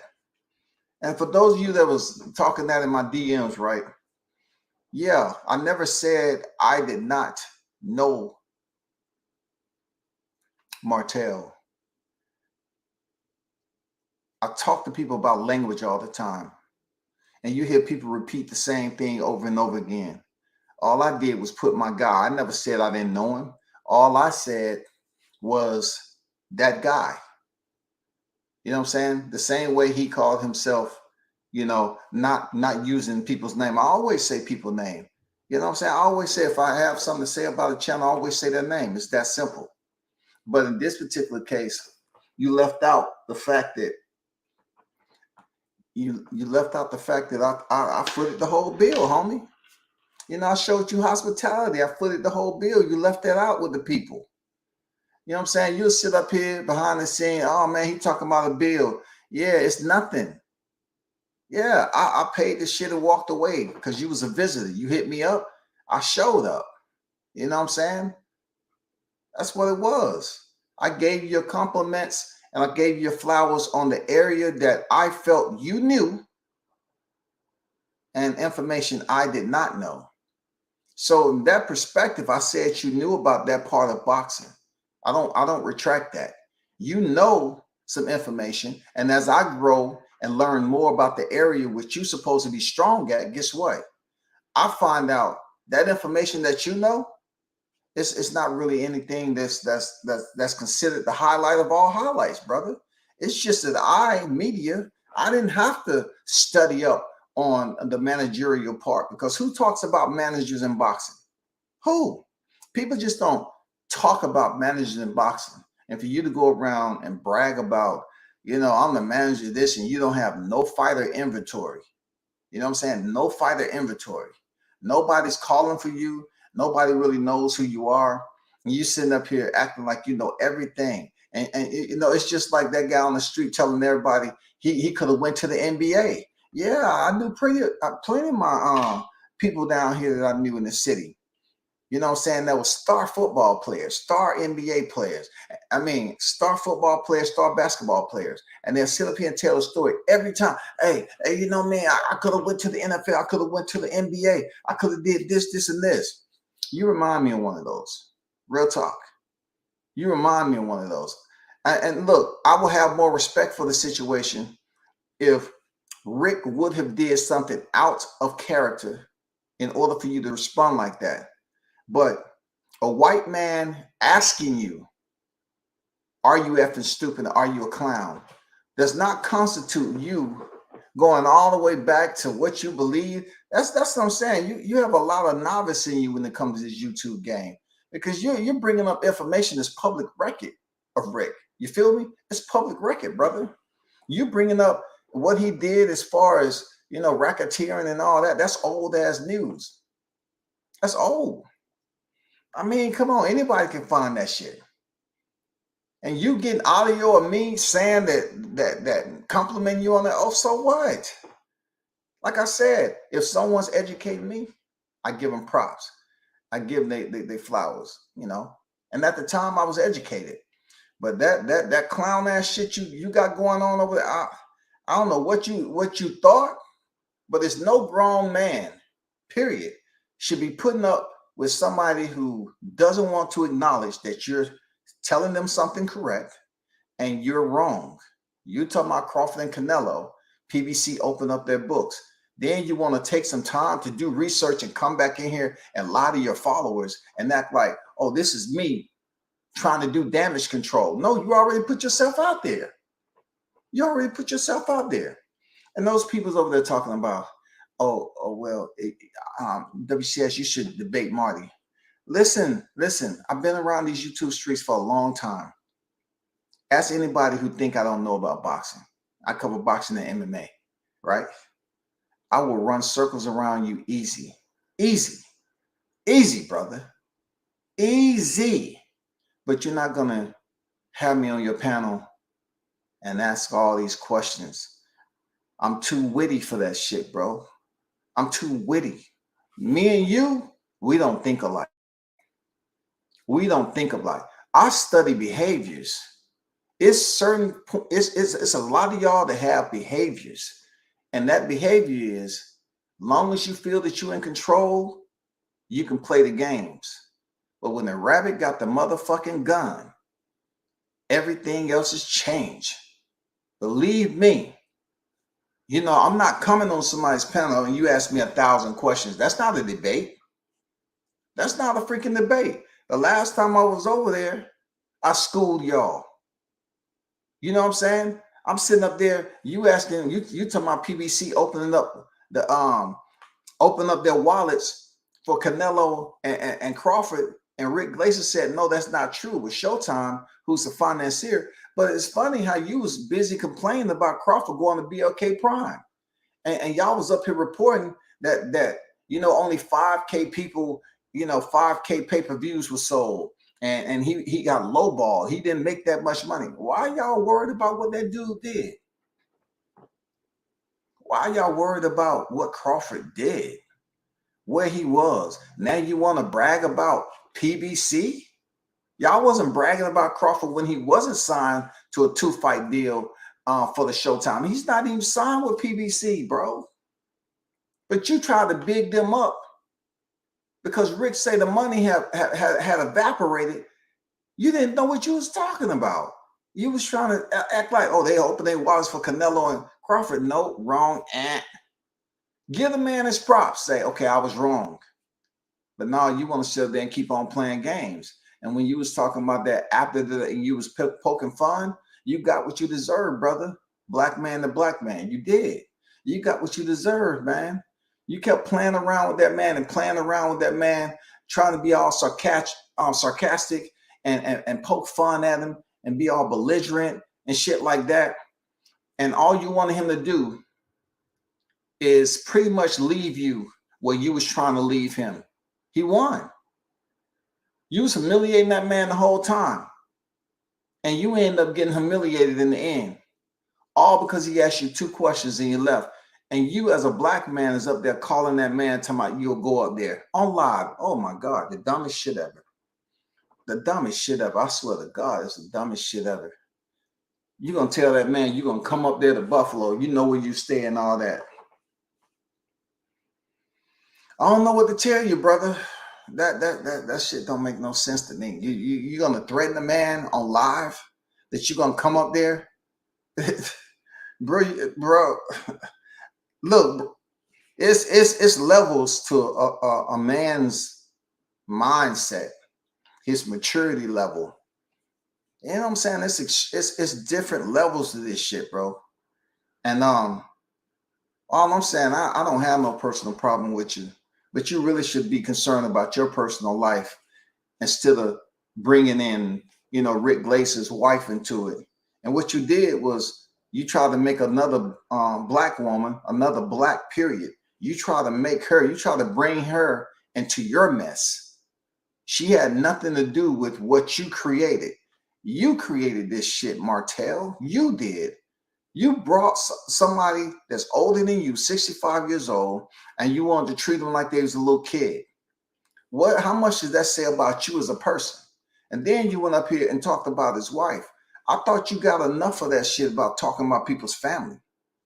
I thought you had enough of that, brother. You know what I'm saying? You bringing a black woman who did nothing to you.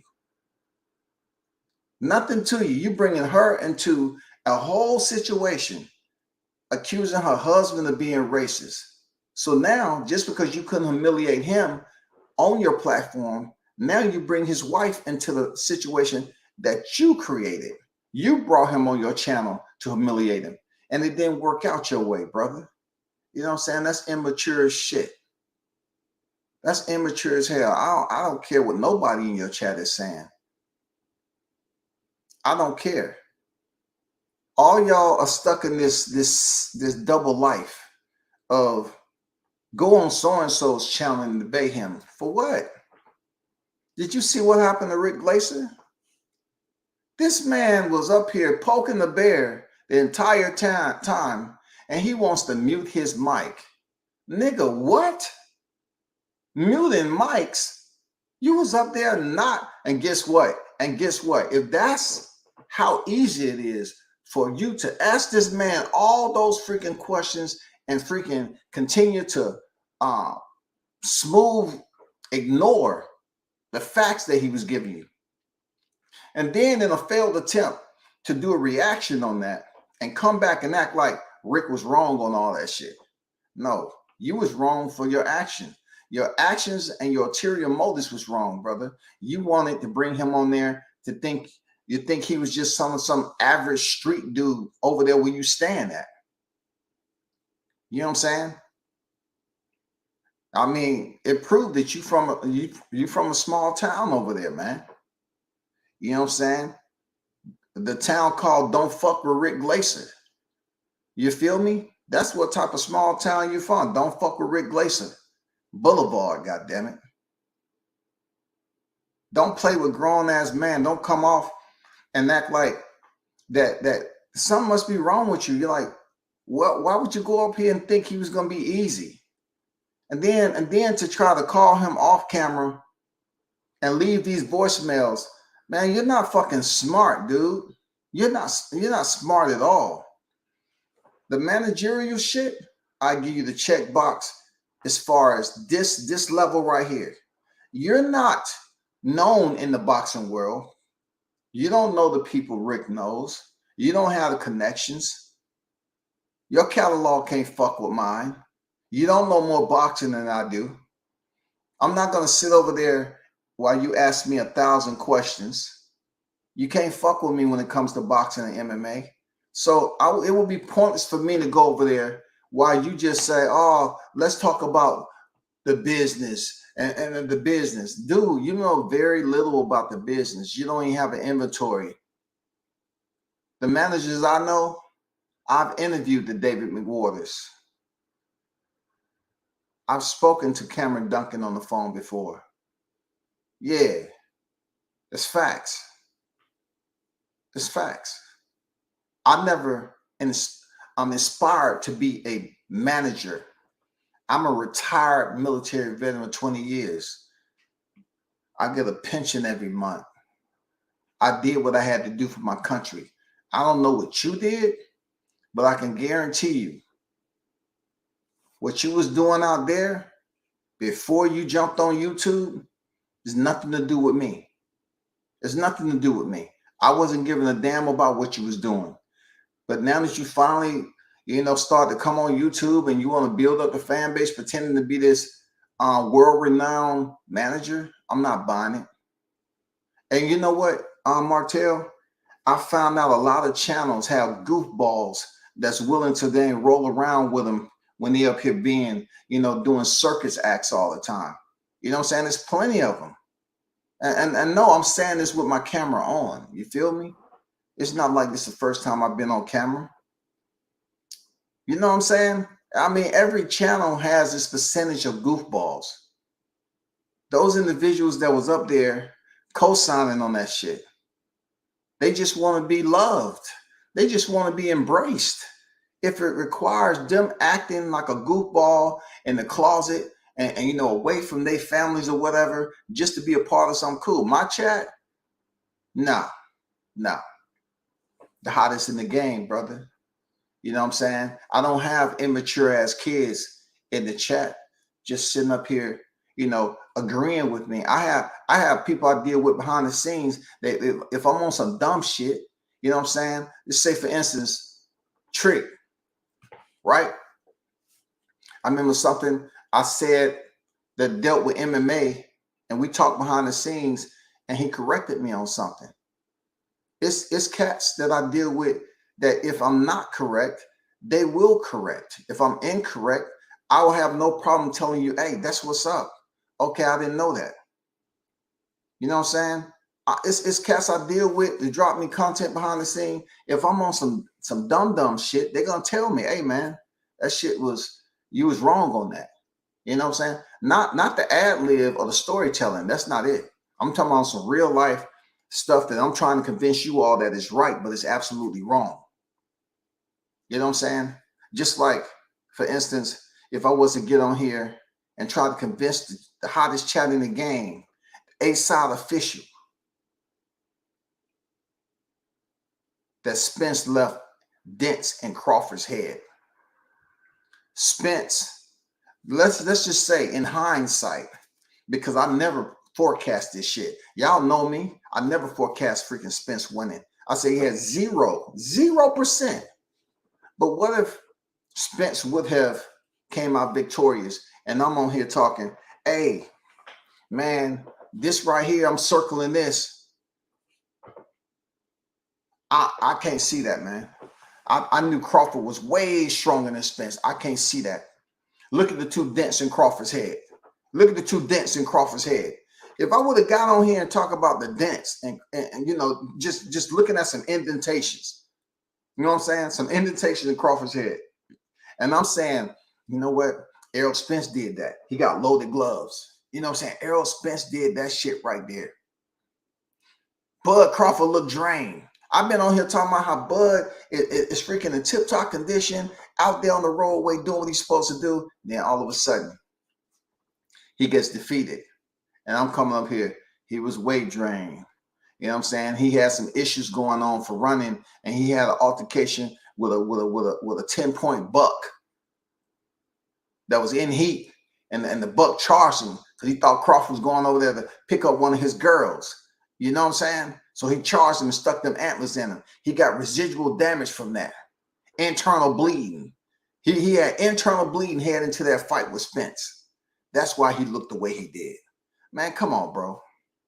Come on, man. You hang around the people who's going to hold you to a respectful level. You know what I'm saying? I'm not going to hang around clown-ass dudes. And I don't expect them to co-sign on anything clownish that I'm doing. You feel me?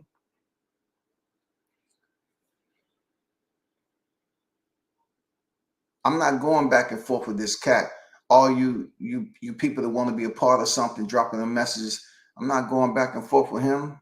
It don't make any difference. You know what I'm saying? It's levels to this shit. You know what I'm saying? Real talk. I would advise you not to do it. I'm not going to keep on talking about that shitty ass freaking interview or debate you wanted to have because, you know, all you was trying to do is make another grown man look stupid. And he ended up slamming the door in your face. So you're going to call and threaten this man and make us all look stupid. You know what I'm saying? You made the black people look stupid, brother. You made us look stupid. How you going to get away in the court of law, calling a man up and telling him you know where he stay at and you're going to come up there and then go up there and assault the man? Come on, bro. How stupid can you be? How dumb can you be, brother? How dumb of a decision you can make to call up on the phone while you're live in front of everybody that can record your shit? How? You know what I'm saying? How in the hell you think that shit is on code? You know what I'm saying? How is that on code as a black man? How is, you know, bringing a black woman that's married to a white man into a situation that you instigated? You know how dumb that makes us look as black men?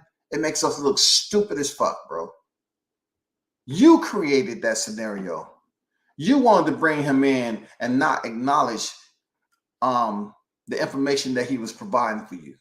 You didn't want to respect how long he'd been in the game. You want people to respect how long you supposedly be in the game. But he said he had 40 plus clients. You never gave us an inventory, nor do I believe you can give us an inventory. Like I said before, what you do is what you do, man. Go ahead and be successful at what you do. But all this clowning shit, you talking to the one of all. You know, you want to do some clown shit and want to go there. I got all the time in the world, man. You know, man, my imagination is extremely broad.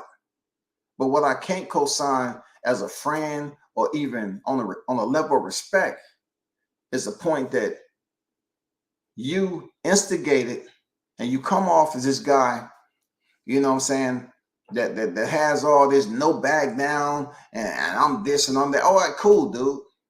I don't underestimate nobody for whatever. I'm from the streets too. I'm down here in the dirty. I was out there too. But when it comes down for us as black people, what you tried to do is you came off as having this hard exterior and you was gonna, you had the whole plan and agenda set up and it didn't work out your way. And you start acting like a baby. No, man, you can't do that to me. I represent my city well. What does your city got to do with your own actions? When people get locked up down in the A, right? They don't go in front of the court and say, I represent my city well when I was in elementary and middle school. I did. I represent my community. If I was walking down the street, I took the neighbor's trash can up to the window. I represented well for my community. God damn it. Respect me. You're the, nah, man, I'm from Philly. What Philly got to do with this shit, bro?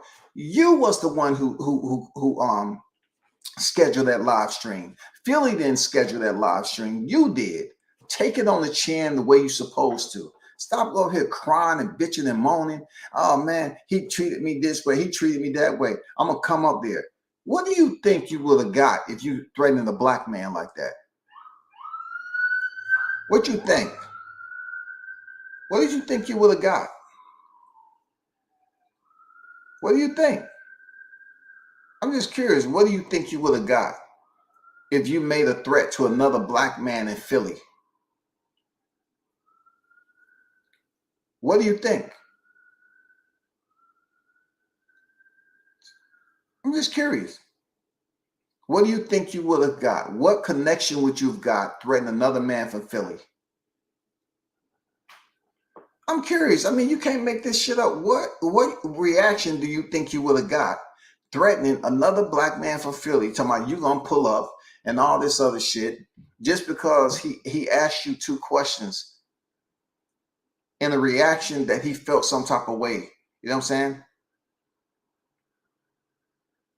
He felt some type of way. He asked you, were you a clown? He asked you, were you stupid? He didn't say you were. He didn't say you are stupid. You a clown. He asked the question. He said, are you? He gave you the option to answer the question. That's where the maturity comes in at. It was dumb for you to act the way you did. It was dumb. Shout out to the chat, man.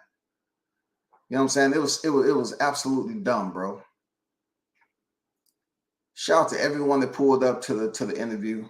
And yes, every now and then, of course, I just didn't have enough time to set up my other audio. I mean, my visual. But I'm on my webcam or whatever. But the celebration parade over Omaha is going to be lit this weekend. I'm pretty sure there's going to be plenty of content creators going live from over there. You know, I just really had to take care of something with moms, you know, so I decided to be on deck for this. But I hope everyone over there is safe. I hope it's no BS like we've been hearing all over the place. You know, it seems like whenever some big like this we get together, there's a problem. You know what I'm saying? There's something going on. So, you know, it's good that he's once again, he had the send off and now he's having the celebration. That's the shit I like. You know what I'm saying? Because it's well deserving. You know, a legend. You know, really, Crawford is really considered a legend in Omaha and in boxing. And a legend is not something that's really given while a fighter is active unless you overextend your stay. You know what I'm saying? Like Manny Pacquiao. Manny Pacquiao is a legend. He's an 8th division champion. No matter what they say, you know, Victor Conte can say, well, he was suspicion. That sus word, that suspicion, it's not a conviction, okay? Rhyme it up however you feel like. Suspicion is not a conviction. So Manny Pacquiao is, and one thing we know about boxing, it's not going to go down like Barry Bonds. You know what I'm saying? Keep somebody out the Hall of Fame because suspicion of, you know what I'm saying? And whatever test that may have came, you know, they never found anything. You know, boxing is different. So Manny Pacquiao, he'll still get in the Hall of Fame, you know? He'll still get in the Hall of Fame, period. And Bud, when he leaves the sport, just like he said, more people are going to appreciate him once he leaves the sport. They're going to appreciate him more for what he was doing while he was active. You know, same with Canelo. He's going to be appreciated more. They're going to be considered legends of the sport. You got, when you're the first to do something, you know what I'm saying? Like Floyd Mayweather, he's a legend of the sport. All that money he made and what he was able to accomplish, you know, he's a legend, man. Come on, you can't sit up here and say anything else than that. It's hard for people to say, oh man, listen, say what you fucking want. But when it comes down to what he was able to do July 29th and takes those belts, don't say I didn't tell you all in there. I told you all that the easy route ruined this man It destroyed him because he had a plan in the process where he was saying, I know I can go ahead and get these 3, but I want y'all to help me with that other one. And they couldn't lift that belt. You was messing with a different individual, a different type of athlete, a different man in general. It's no coming there and lift that WBO title off of him. So the result is the way it is. The result is the way I said it was going to be. You did all that work. You stayed in the division all that long time. You stayed in there all that long time to get to the final belt. I know. When them temples, I keep massaging them temples. You know what I'm saying? With a crescent wrench. You know what I'm saying? I keep on massaging them temples. You know, with a C-clamp, keep on tightening and tightening and tightening. He did all that. You aerosexuals, all up here just over and over again. Bud ain't this, Bud ain't that. And you couldn't do nothing to stop July 29th. And you know the beautiful part about it is the fact that you all saw it go down face to face, baby. So until next time, man, y'all definitely hold it down. You know what I'm saying? You know what I'm saying? Y'all definitely hold it down and keep on supporting the channel. And listen, don't be mad. Don't stop supporting Spence. You know, support him. You know, stay by his side. I like remediation. I like trial by error. You know what I'm saying? I like on the job training. You know, you pass or you fail. You all are continue to prove that you're willing to be in the cycle of failure. All that hate and smear campaign you did, cool. You know what I'm saying? You did it. You was focused. You know what I'm saying? You stayed consistent and you still couldn't stop July 29th. Think about that. You couldn't stop it. It did nothing except give you some measly super chats. You couldn't stop it, bro.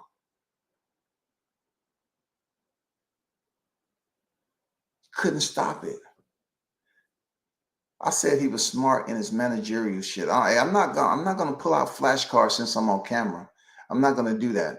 I explained. I don't know what your age group is.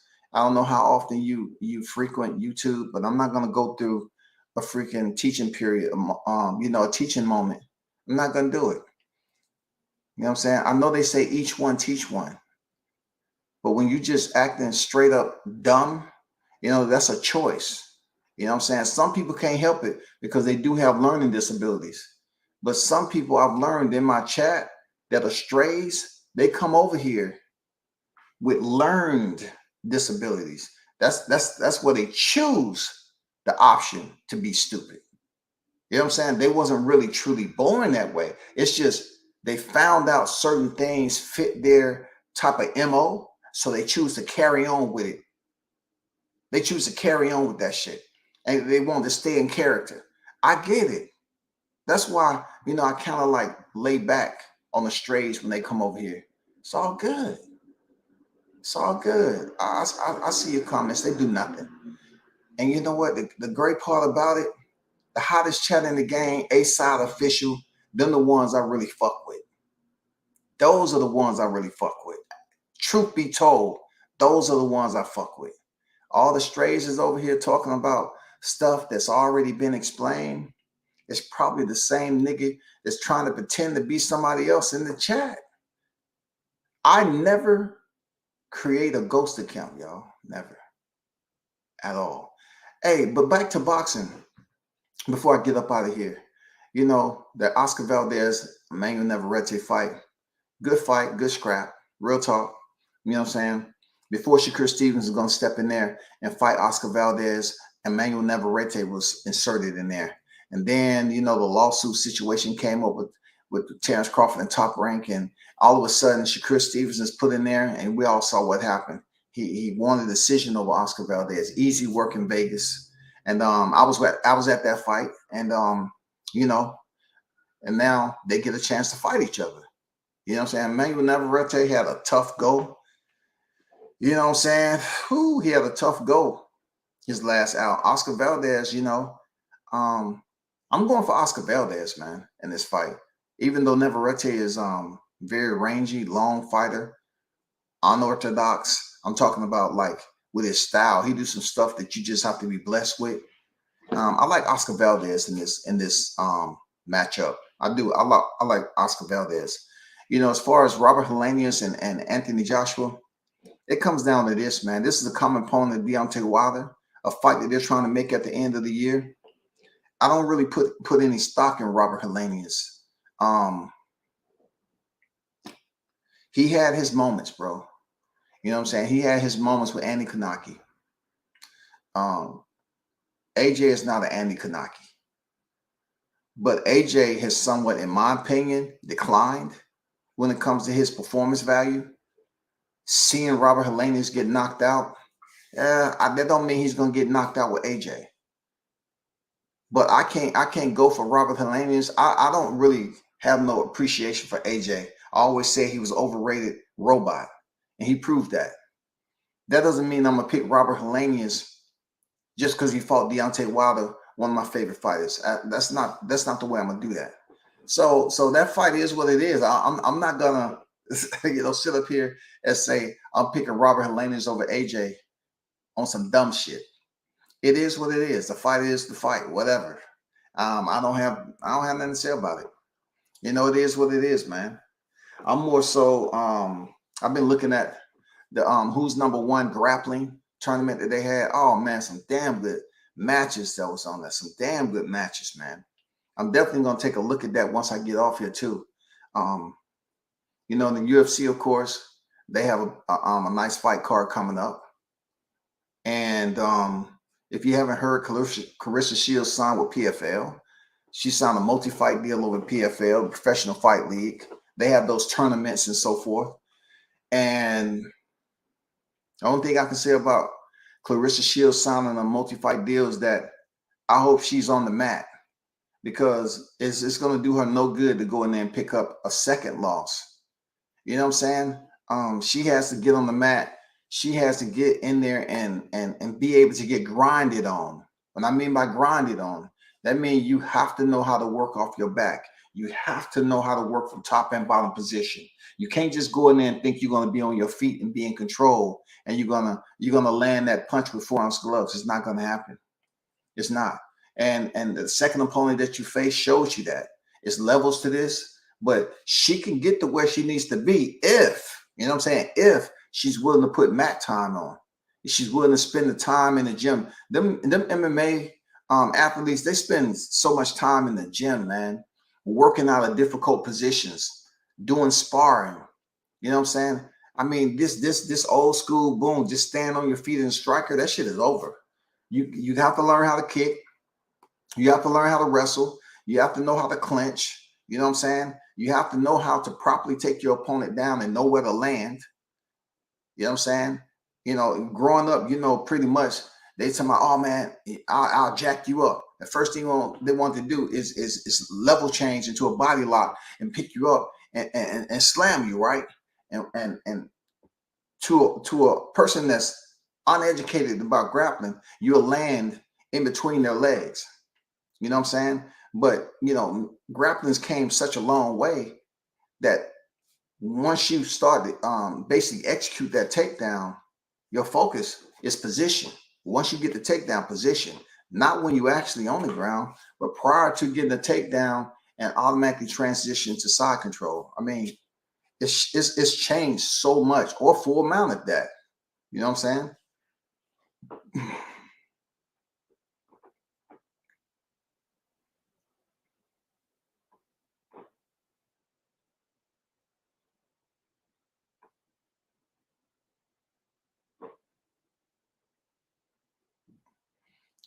Hey, shout out to Champ the Realist. You're right. You know what I'm saying? You're right. You know what I'm saying? The strays come over here talking that shit. Boxing Fan Talk, what's good? True Me Today, USA Boxing. Salute to you. Andrew Charles, salute.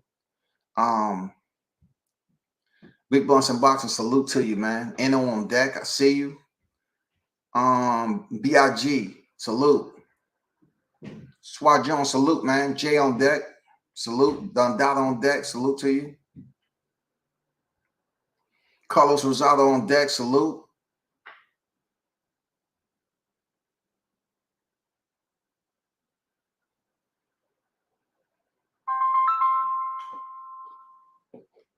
Hold on for a second.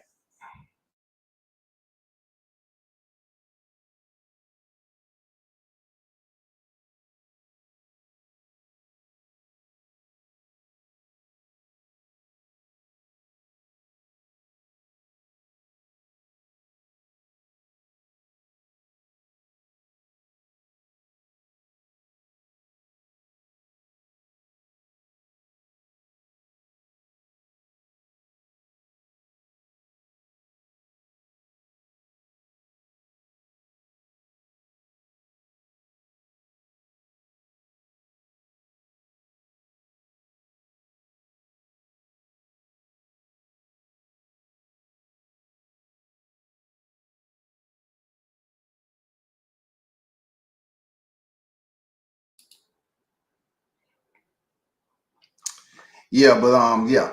Hey, big shout to y'all who pulled up.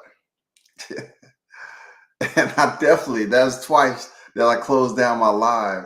And this, I mean, I gave the outro and then shut down my live. It won't happen again. You feel me? But good looking out to the ones who hit me on IG. I appreciate that, man. Appreciate y'all hitting me up on IG and let me know, hey, you still live, man. You know what I'm saying? I don't want you to, you know, your people to be hearing stuff. You know what I'm saying? But man, y'all hold that down. I'm out.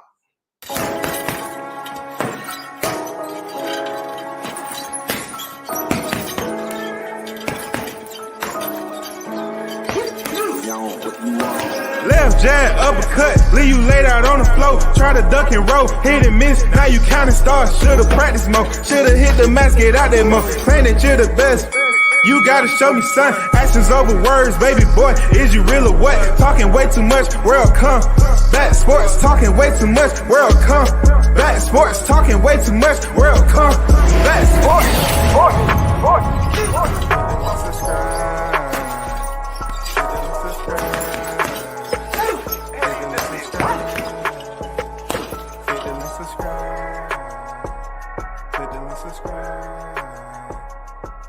subscribe.